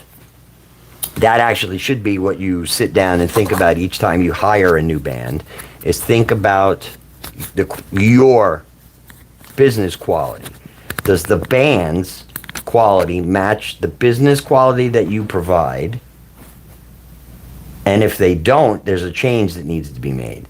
And the same thing goes with the band, is you need to bring yourself to a level that you look at the business and you say, does the business provide the atmosphere that I provide? And so who in that relationship is the host and who's the symbiote? When you're looking at the band situation and the venue situation, should be a partnership. It's not set up that way. No, but you're 100%. Well, it's funny. And again, I'm going back to New York. I remember playing some places. God, somebody wanted us to play this place all the way downtown. I don't know, it was the meatpacking district, whatever it was. And in leading up to this, and this is many years ago, I'm talking about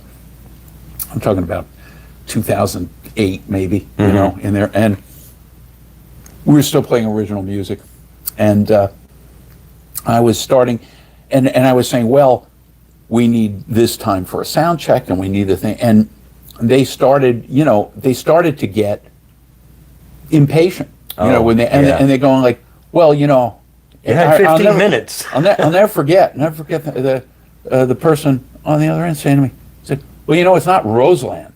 You know what I mean? It's not, because you guys are making it like it's Roseland. I said, I would think you would want us to make it like it's Roseland. Absolutely. You know, I mean, basically they're telling me you've got too high a quality standard. Yeah. Your quality standard is too high. Yeah. No. Yeah. No, that's not. I ultimately canceled the show. I said I'm not going to do. Yeah, but see, that is what when you bring yourself to the point that you realize that there has to be a level of quality to the things that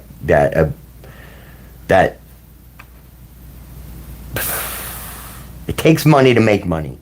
That's what I'm going to tell you. People have been saying that for fucking hundreds of years, however long they've been saying it takes money to make money, and that revolves every aspect of the business.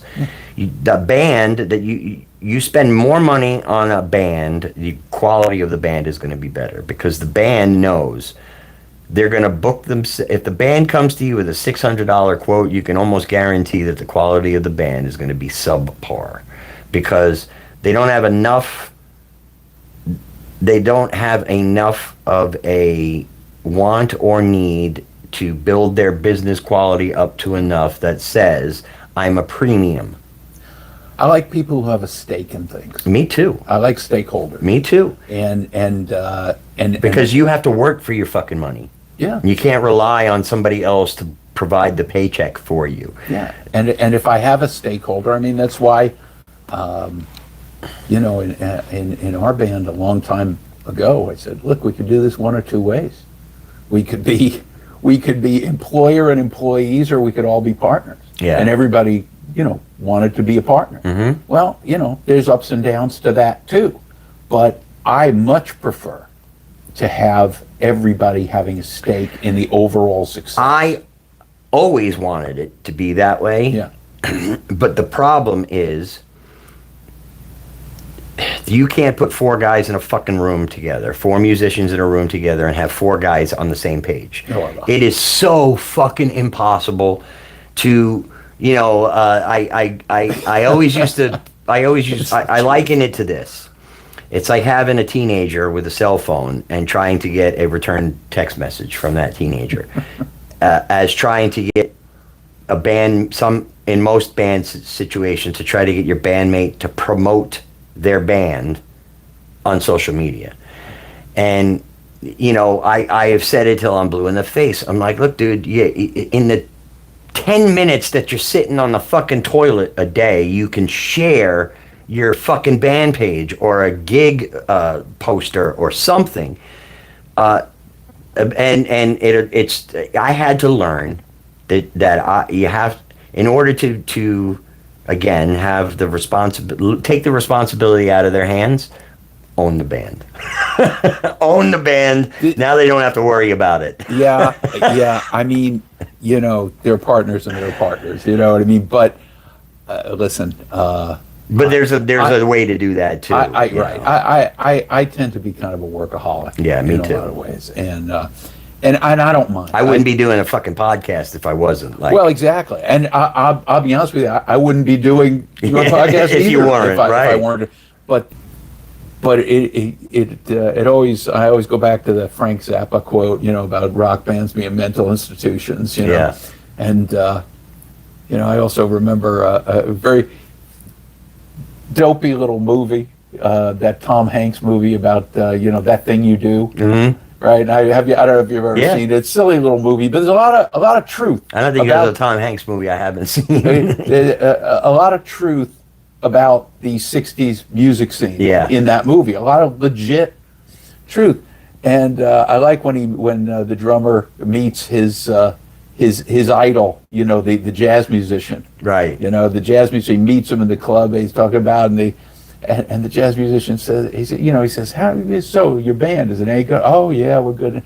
And the jazz musician says to him, man, ain't no way to keep a band together. He goes, no matter what happens, he goes, sooner or later somebody's going to do something that makes you crazy. That's right. It's the truth. It's the fucking truth. It really is. It's a there are so many cliches of that you can go through in there, from the band wife, band girlfriend situation that every fucking musician runs into. You mean the Yoko syndrome? Yeah, that's I had just my wife and I were just talking about this the other day, because I had a band member that I had a situation like that, and I was trying to explain to her that it comes to like, you sit down as a band and you discuss the situation, and then the band members go home to their fucking others, explain the situation, whatever opinion needs to be decided upon. The two of you make it yourself, and then the band member comes back,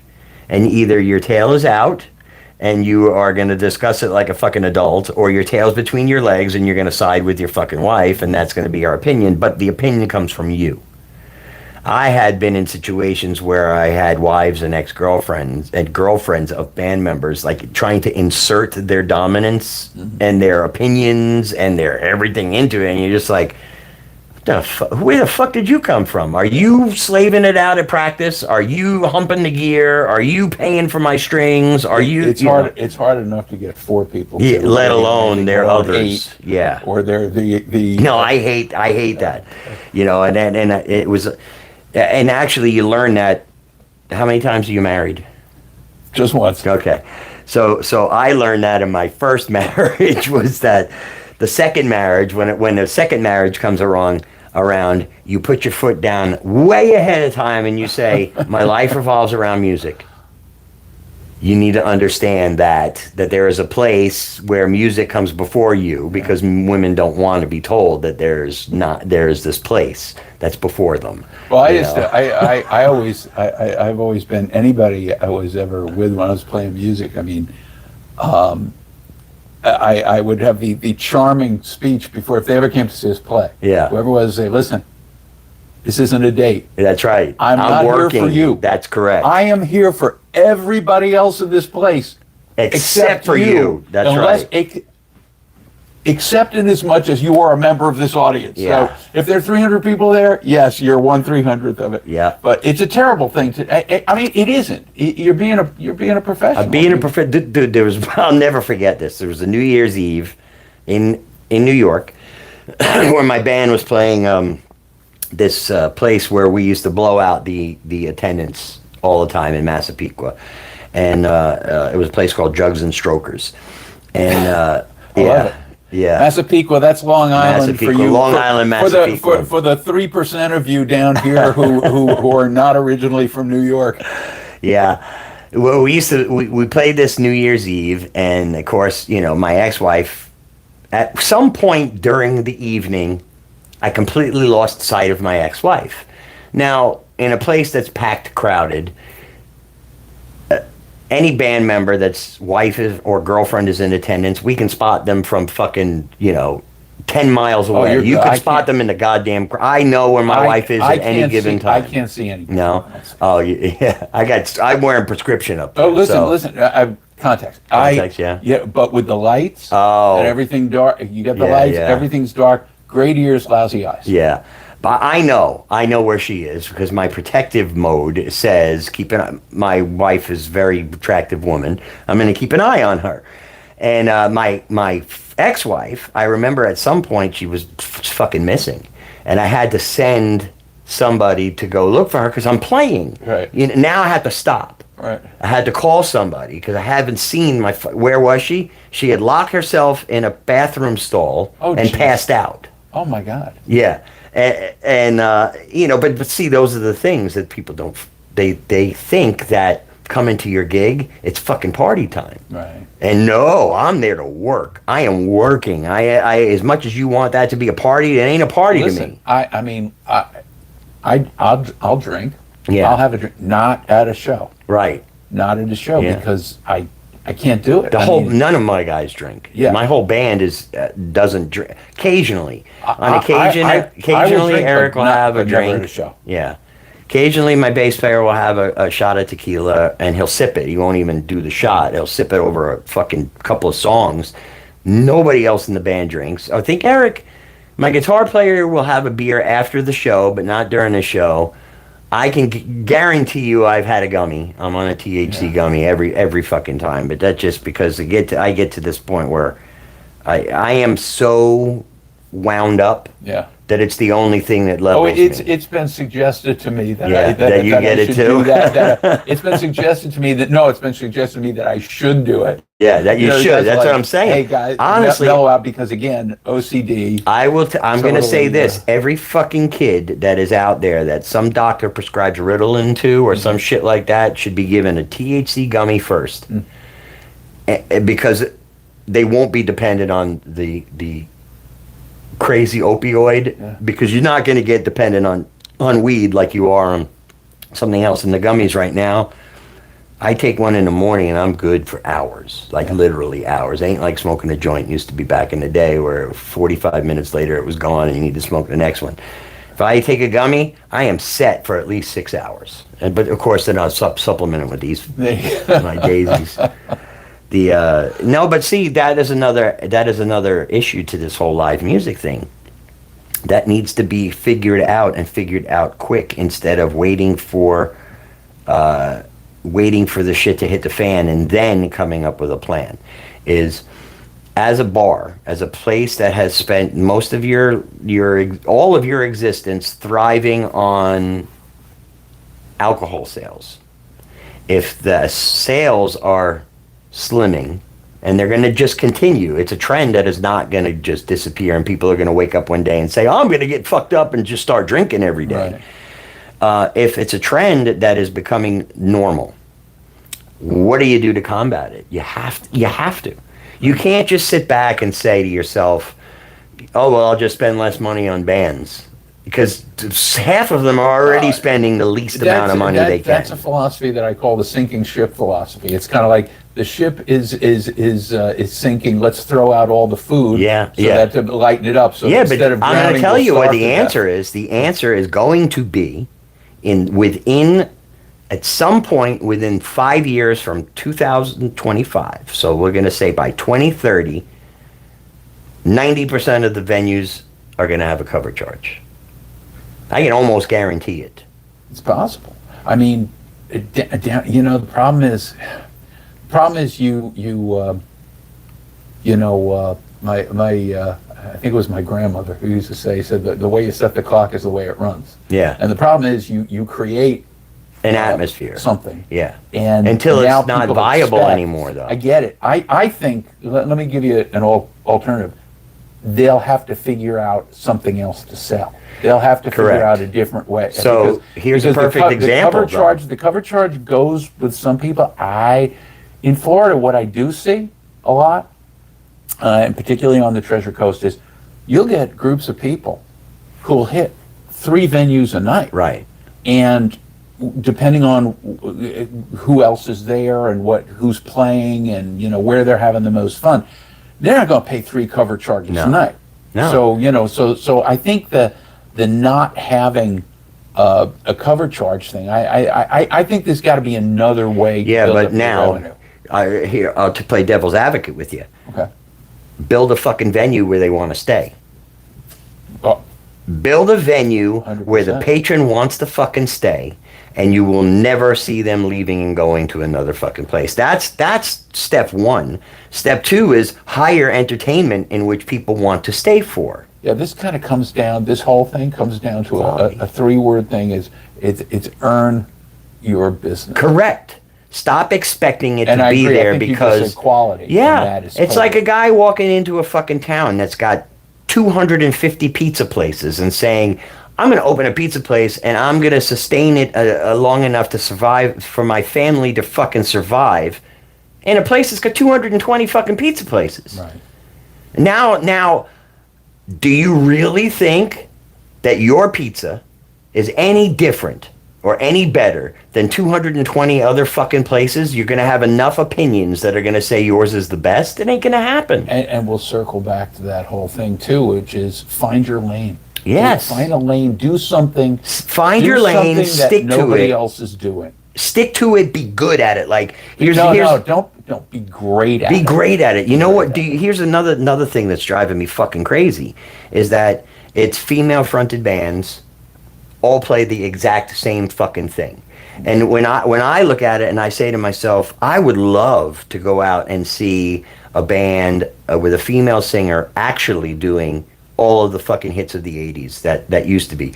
The Cyndi Laupers, the Madonnas, all of it, instead of just Joan Jett and just Pat Benatar and just fucking, there's everybody trying to do a shitty version of Barracuda from Heart, or there's like those staple songs that even with the male bands, there's staple songs where for the longest time, and actually you still see it, Man in a Fucking Box, the Alice in Chains song, Man in a Box.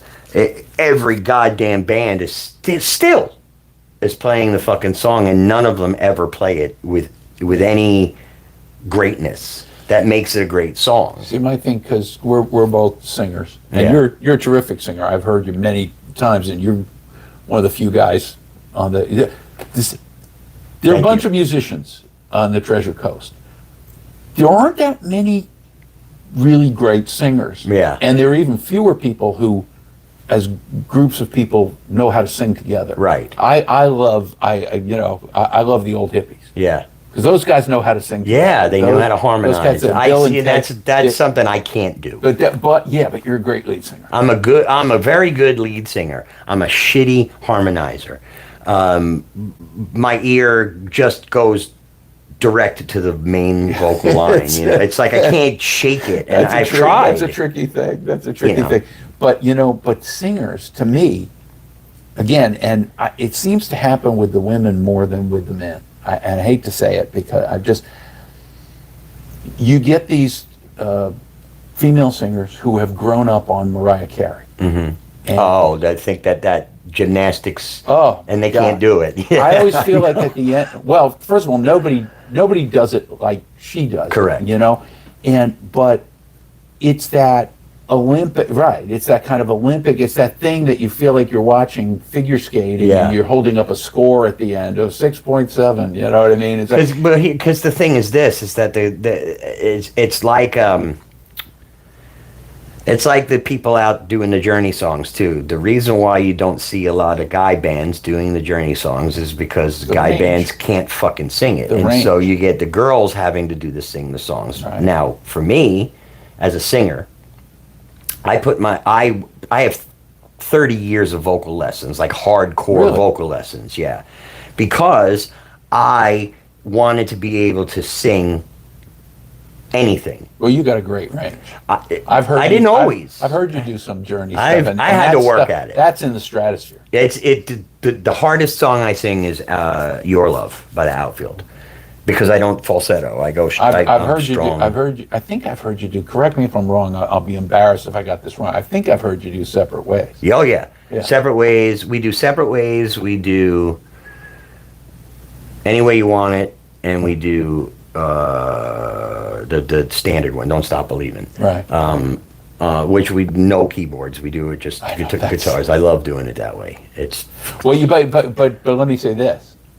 But I also know about you, and I'm not trying to kiss up here, guys. Sorry, but but I also know about you that you rearrange things all the time. You rearrange things. You don't just say, well, I'm going to try. We're going to do this like the record, but badly. It's kind of like, well, let me rethink this. Yeah, let me rethink how to present this. That's what makes playing covers bearable. Right. Like I think I've seen you guys do the Kansas thing, Carry On Wayward Son. And it's like you had a completely different take on it. You start in a different place. You know what I mean? It's kind of, okay, I dig that. That's a creative thing. Yeah. But my problem with the singers, and particularly, is that my problem with Mariah Carey, and she was the best at that, probably. I never believed a word she said. Right. It was all training. I personally believed that if somebody had said, yes, she learned this, she doesn't actually speak a word of English, she learned the song phonetically, I would like, yeah, okay, I can see that. Right. Because not a single word did I believe. Yeah. And to me, if you're a singer, you better sell me that song. So now you take a Mariah Carey and you take a Whitney Houston, and I will take a Whitney Houston 500 fucking times over a Mariah Carey any day of the week. And Whitney Houston also had tremendous technical skills. Tremendous. And I'll take Dionne Warwick before I will take fucking Mariah Carey. Marilyn McCoo from the Fifth Dimension. Oh my God! Had me at what, 10 years old? Marilyn Wedding Bell Blues. We're talking. As soon as I heard, Bill, there's a whole generation of people that have no fucking idea what we're talking about. Go check it out. Wedding Bell Blues, Fifth Dimension, written by Laura Nero, sung by Marilyn McCoo, and the first. What was the TV show she had, Marilyn McCoo? They had she and the husband, Billy Davis, had I don't know, was it Solid Gold? That's how I know her. Yeah, but they but as soon as I heard her sing those words, the first words of the song, "Bill, I love you so," I'm like, oh, that's it. Yeah. And I believed her. Right. Now I was 10, but I believed her. Yeah, but there was so much. All right, so there's a rawness to old music that is.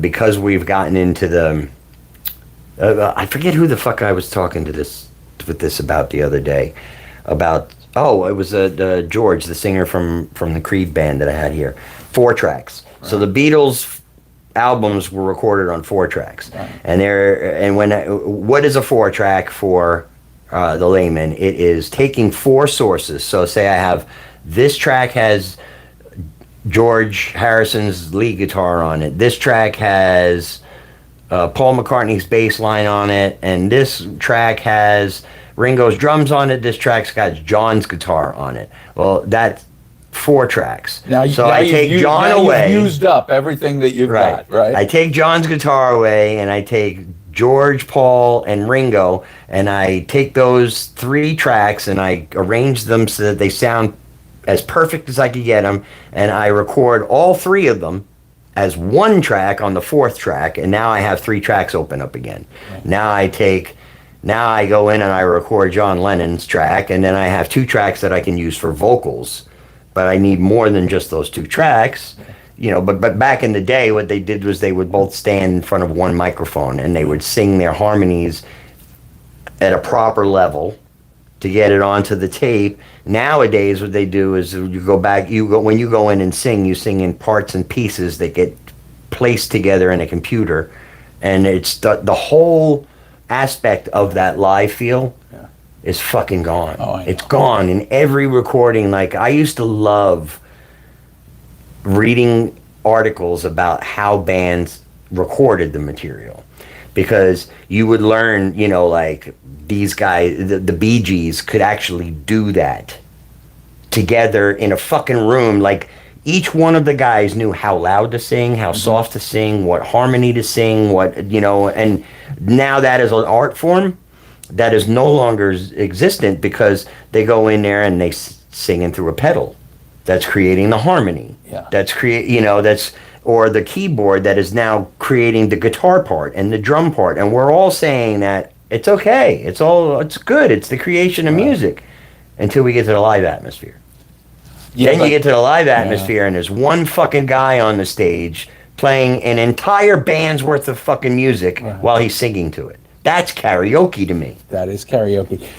So this is funny. It's like we're doing analog recording 101. And that's called a bounce. But if you see, it's an art form that we all learned. My God, I think that is non-existent now. I think we all learned as much as we could. I think we learned from George Martin. Yeah, I mean, really. Did you ever splice a fucking tape? Personally, I would have bled all over it. I'm terrible at that stuff. Dude, it is fucking hard to splice a goddamn tape, but you learn. Splice it on the bias, so the things. And that's how you learned. Yeah. And then you got into the computer age, and when I see, if I sat down to my wife and I said, okay, this is how you're going to do. She would just go in and press a button and fucking do it. But to me, I want to know all of the I want to know how to do that analog. Like everything in life, I want to know how to do fucking analog. I agree. I can create anything with an AI program, but teach me how to fucking really do it. Yeah. And listen, I agree with you totally. And in terms of going back to the singing, the thing is, what I found in going back over these songs, because again, we didn't do covers for years. I mean, I stopped doing covers in, I don't know, 76 or something, and to go back to the covers, 76, 19, like 43 years later, to go back to covers, you're really rediscovering songs. Yes. And I have gotten such a thrill out of relearning these songs, rediscovering them. I mean, the stories, the lyrics. I mean, I can get choked up sometimes about.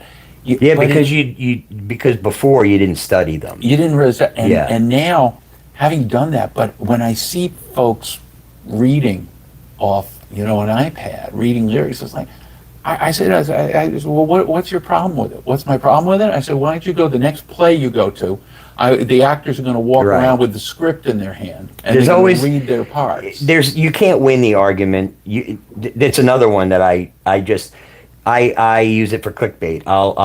I make comments about the tablets and about tracks. I use as clickbait because I know it's going to piss a certain group of people off. Right. I've heard that about you. That's your reputation. I have heard people tell me, said, what Warren is saying, another thing, a lot of times he's being the agent provocateur. Yeah, absolutely. Yeah. Listen, there is a system to social media. And there are a lot of times, like I love my Caitlin, she's the manager at Connolly's, and she knows exactly what I'm doing when I'm doing it, because we've had this conversation that don't believe everything I believe everything I say. I'm like, this is a fucking platform. It's a platform in which it's becoming more and more and more useful for commercial uses, and I will use it specifically for that reason. So I will put things up there that specifically are there designed to get people to talk, positive or negative. It doesn't matter as long as they're talking. Do you do politics at all? When I blow my shit, when something really, really, really, really, like really fucking gets me, I will make a comment that is generalized. Yeah. But the truth is that I am a realist. I don't believe in a single party. I will never subscribe to a single party. I am going to weigh every decision that I make politically based on the actions of the individual. I agree with you. I always say, let's talk about ideas, not people. Correct.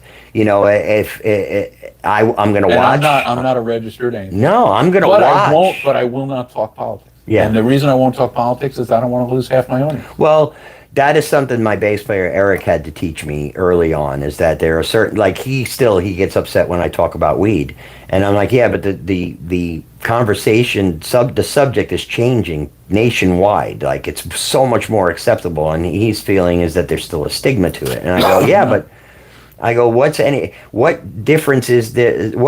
difference is there between somebody who smokes pot as opposed to somebody driving drunk? You don't have a problem selling alcohol, but I can't, can't talk about weed. So there's always going to be two sides to the whole story, to all of that. And the problem with the politics is that people are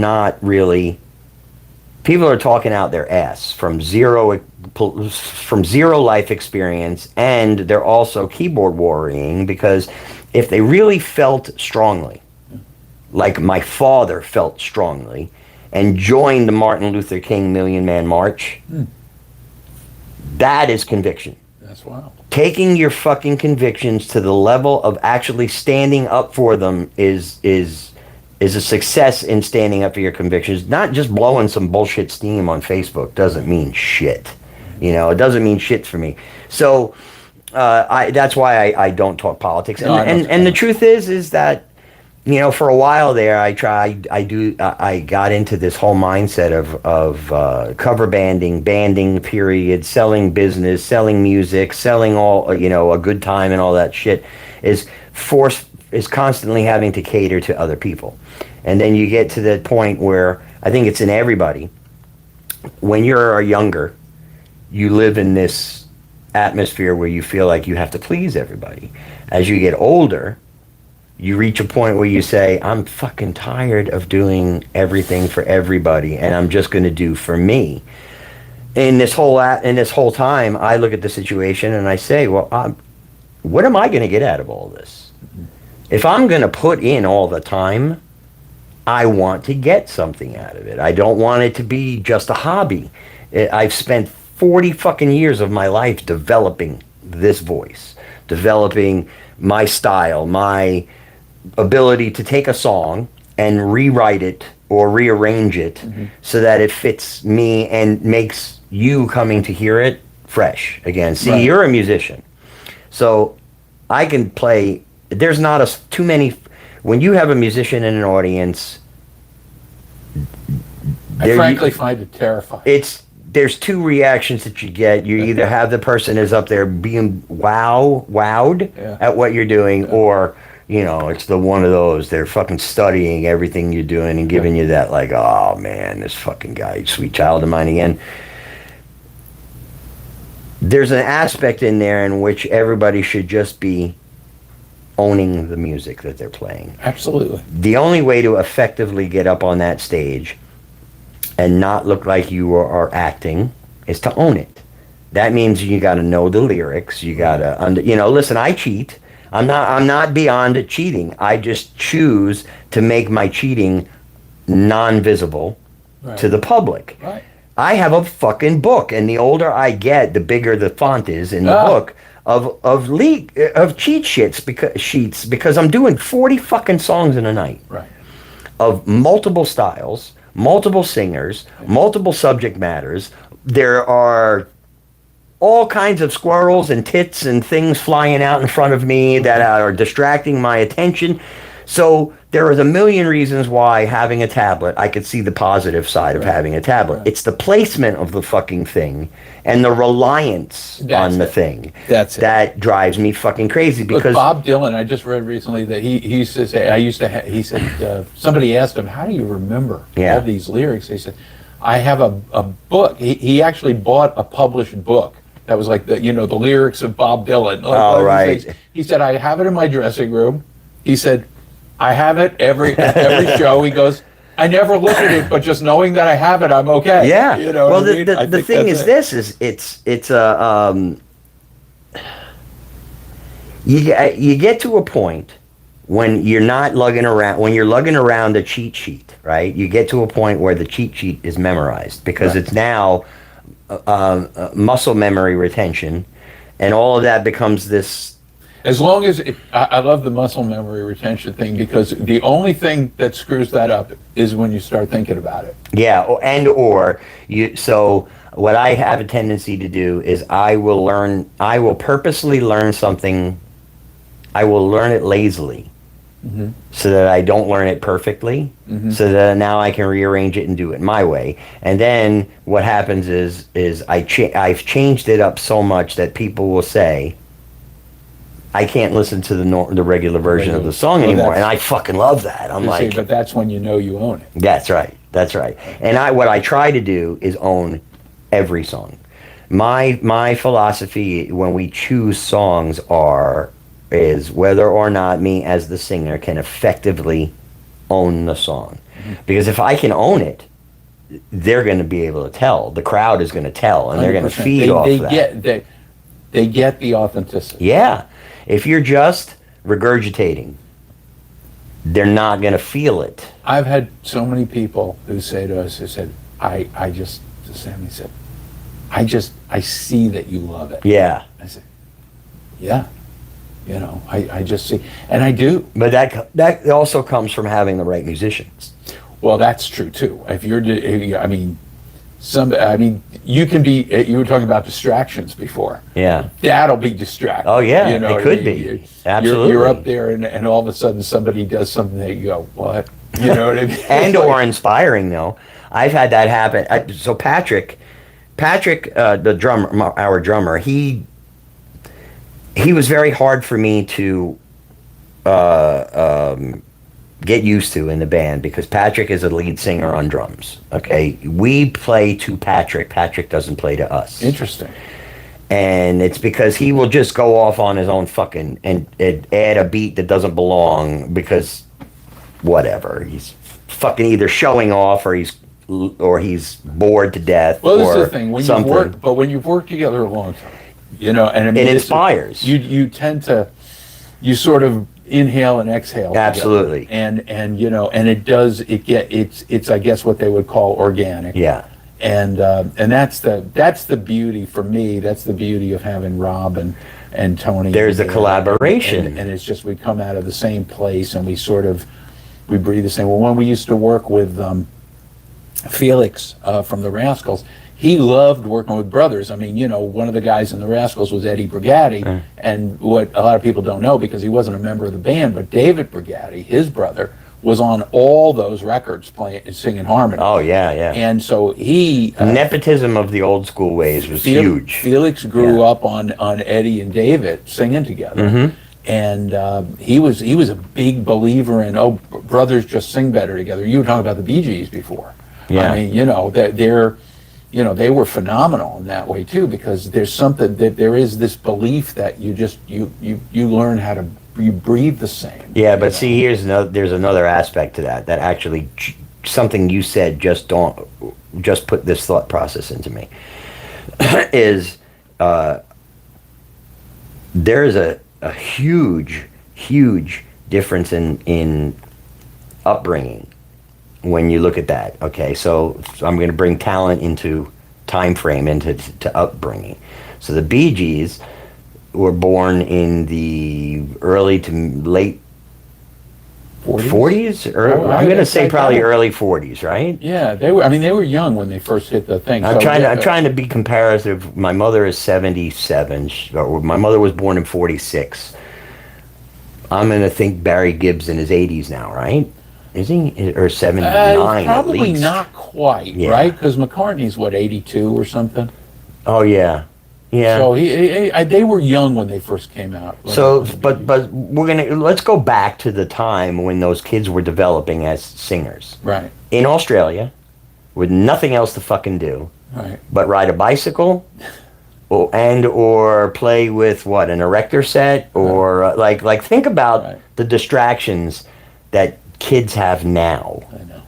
That they didn't have then. So how. We joke about this all the time. My children's generation of kids didn't play outside like my generation played outside. We played in the fucking woods. We played war. We drank from a hose. Like all these things that they don't do now. So where is that? Those kids, the Bee Gees, the three of them had all this, or four of them had all this time on their hands to sit together, and they found music as their way to pass the time, and they developed the same with the Osmonds. Right. Same with the Jackson 5. Same, they didn't have the distractions of 24/7, 7,000 channels on television, and Netflix subscription where you sit and binge watch a fucking, 100%. season of a show in a day. 100%. So we've created this whole atmosphere where we're throwing music away. Yeah. All of it is just being tossed as valueless. Yet It doesn't have the same value. Unfortunately, I know people think they love it. I love music. It's kind of like, don't really listen to music. I mean, I do. I'm sorry. I really blame MTV. I mean, MTV was really was the beginning of the end, and then frankly, I think the internet was more or less the last nail in the coffin. internet was the nail in the coffin. And I think and people go, well, yeah, but now anybody can get out there. Yeah, exactly. So now you've got to, there was an old line about if you wanted to hide something, if you had a piece of paper you didn't want anybody to see, you deliver a truck to them with 1 million pieces of paper in it and give it to them. Yeah, and that's the internet. Or you say, well, how come there's so many fucking pipe bombs going off lately? Well, because I can just Google how to make one. I always said if I really wanted to have a completely private conversation, I go to Times Square. You know what I mean? Actually, I have to leave my fucking house, leave my phone, leave my car, and find a field somewhere to have a totally private conversation because you're being spied on everywhere. Totally. Everywhere. I was just... something that dawned on me yesterday. We're going to wrap this up soon. But I want to close on this fucking subject. I'll leave you thinking about something. Is something past... I watched some video on my Facebook yesterday that was a woman talking about a post in which it was a post that was specifically say political, right, or sexist or something, and there was only two ways to comment, left or right. Okay, and the husband and the wife were she was on her phone and she showed her husband, she's, look at the way that these fucking people are reacting. And it was talking about it was a relationship thing, and it was all these women on her comments talking about what an asshole the husband is and how much of a loser this guy is and how she should fucking leave this. So they left the the two of them were like, oh my God, that's really fucked up. And later on, the husband pulled up his Facebook and went to the comments, and they were all completely the opposite. They were all men now bashing the male sexist side of the conversation. Same post. Yeah. But what they were seeing were completely, totally different things based on who they were. So you don't know what the fuck you're being fed. We don't even know anymore what we're being fed. I had the Alexa up. She's up above your head over here. She listens to everything. Sure. Every fucking thing. And so I wonder, the other day before you were talking about how something came up on your feed and you were like, where the fuck did that come from? It comes from every one of your devices. I had John from Kiss Alive here the other day, and I had my signed copy of Kiss Alive 2 album was up here, and we were talking about it, and 4 days later I had in my news feed a conversation from Peter Frampton about how Kiss Alive 2's record was being overdubbed at the same time that he was like, he was doing Frampton Comes Live. Why would that show up in my fucking newsfeed now? There is whatever used to be coincidences. Yeah, there are no coincidences. Your entire life is being bought and sold on a daily basis through algorithms on a constant basis. And on that cheery note. Yeah, on that cheery note, the truth, the key to that is the only way to go forward surviving is understanding how to fucking wiggle your way around the algorithm, because it's a digital world and that is not going to change. So tell me about your next gigs. Do you have a website? We do not. We have your Facebook. We have a Facebook page, and it's Real Deal. It's the Real Deal FLA, and you can follow us on Facebook. And we've got a couple of private shows coming up. But then we are at Philly Down South on. No, I'm sorry. We are. I apologize. We are at Taco Tiki, Beach, in Jensen Beach, on Friday, September 19th, and we are at Riverside Theater, Live in the Loop in Vero, on Saturday, September 27th. And then we will, if you want to see the whole schedule, it's going to be up there. And we are doing in October. I know we'll be at Conky Joe's. We'll be at Philly Down South. Picks all back up in October, right? Yeah. Yeah. Well, really, I mean, we're getting back into it.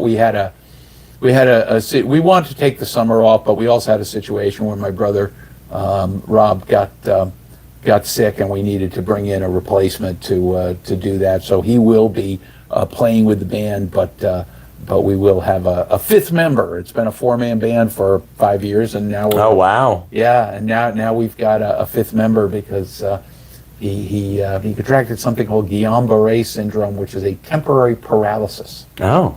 And he's a bass player, but he's currently the good news is you get better. Yeah, yeah, yeah. The good news is you get better. The bad news is it takes a long time. Yeah. But we didn't. We got a replacement when it happened last season, and we were taking the summer off anyway. So the new and improved, the real deal, will be out there. I have to come check you guys out. Oh man, we got. Because I went to the videos, and I listened to some, and the vocals are great. You guys, you're all very good singers, and you blend well. Not that you're not good musicians too, but that stood out to me, was the way you guys sing together. Appreciate that. For me, that's important because the band can be great, but if the vocals suck, then the band sucks. It's honest to God, it's the truth. That's the truth. People hear. That's what they hear. Yeah, and it's fucking good stuff. And the thing is that the music that you guys are playing is very harmony oriented, and you all do it well, which makes that aspect that much more enjoyable. It's something like with my own band that our guitarist, who's now in for a year, has been with us for a year, Eric. Yeah, he's killed. Oh my God, and his vocals are he does all the high highs. He's a Michael Anthony vocalist, and so I have Eric on bass, who does the full voice, the or mid. falsetto? A little of both. Little of both. Yeah. Me doing the high that I already high. do. Yeah. He did. So just sake of argument, that in the I Was Made for Loving You, there's that thing that Paul Stanley does in the middle of it, and it's all high falsetto. Right. I can't even do the falsetto in it. It's so fucking high. The kid does it. Wow. And he's fucking great. But it's the first time in ShovelHed, and ShovelHed started at the end of 2018, that I've had 3-part harmonies. That's like amazing. Real 3-part harmonies, and we it's fucking amazing. We got to do a show together. Yeah, I fucking love it. I love it because get one of these. If any of you venue guys out there are, yeah, you can handle paying for 2 bands. We'll do it. Yeah, I'm more than happy to open. We're selective. You just like not with openers or any of that shit, just venues. Yeah, I just told the venue last week that called me that we have a loyalty thing. So like if a venue in a town gives me a year's worth of gigs, I won't play anywhere else in that town. I don't need the money. The guys in the band are not doing it because they need the money. Right. And so we got to this point where we're going to be very picky and very choosy about the venues. I personally am I don't enjoy playing restaurants. Philly Down South is the exception to that rule. I was distinguishing that between that and another place that I won't mention, but there's restaurants with music, and then there's music venues that serve food. Correct, and Philly is a music venue that sells food. Correct, right. And I love playing for him. I like him as a businessman. Jim. He's a straightforward guy. He tells me exactly how it is each and every fucking time. I always know the number of people that are in attendance. I never have to ask fucking questions. Like I love that. It's important to me to know whether or not this time or the last time my attendance dropped or raised, or there's so much that goes into me. It pushes you. Wherever he was at, he'd be like, where are we now? Yeah. Okay. I don't even have to fucking ask. He just will walk up to me at some point and tell me. That is true. I used to have to ask. I don't have to ask it. Yeah. Now he just tell me. And you know why, though? Because I think enough of us asked that he realized it's important to some of us to know. And I think he realizes that it's good that it's important to us. Yeah. As opposed to just saying, like, well, we don't care. Yeah. We're getting paid the same thing no matter how many people You know, I'm jealous. So there are some situations where I become jealous. Like that's the Conky Joe's. Yeah. That's a new place. That's the place that just rebuilt. They just opened that big, and it looks fucking great. But I won't play there because Jim gave me a year's worth of dates. You know, but also for me, I don't want to play every fucking weekend. Like, I want time to myself. I'd like to, in a weekend, if I'm going to play this weekend, Friday, Saturday, and Sunday, the next week I'm really happy with just playing Saturday. I'll be honest with you. I really, truly avoid doing back-to-backs. Yeah. Because, frankly, you know, I'll burn out my voice. Yeah, I see it's a competition for me. It really is. Like, I am going to push myself again for Biketoberfest. I'm doing 5 in a row. 5 in a row in 4 days. Oh. So, but I love it because I get I'm competitive to myself. You doing 3 hours or 4 hours at each one? Yeah, and not only that, but they're driving too. If we do, sometimes we do these festivals, and I love doing the festivals. And we do Deerfield Beach you go down, you do an hour show. They've got the sound system already there.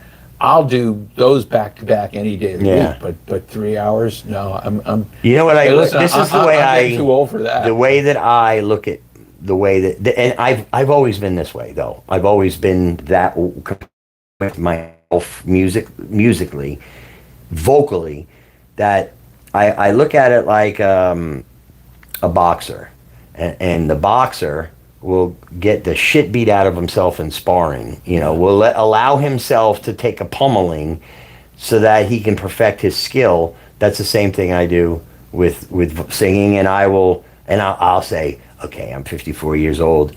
I just did fucking 12 sets in 4 days, and I didn't crack once. Like, holy shit, how did I fucking do that? And I smoked 2 packs of cigarettes a day. Oh, and no, but not like I'm going to go out bragging about it. That's the thing that sits in with me, is that at the end of that, I'm driving home from that last fucking gig being like, motherfucker, you just did 12 one-hour sets in 5 days. Like, how the fuck did you pull that off at 54 years old? Yay! Yeah, exactly. Exactly. Well, let's go buy a new guitar. That's how I justify it. I love it. Got to give it reward. It's all about rewards. It's all about yourself rewards. It's all about the fucking rewards.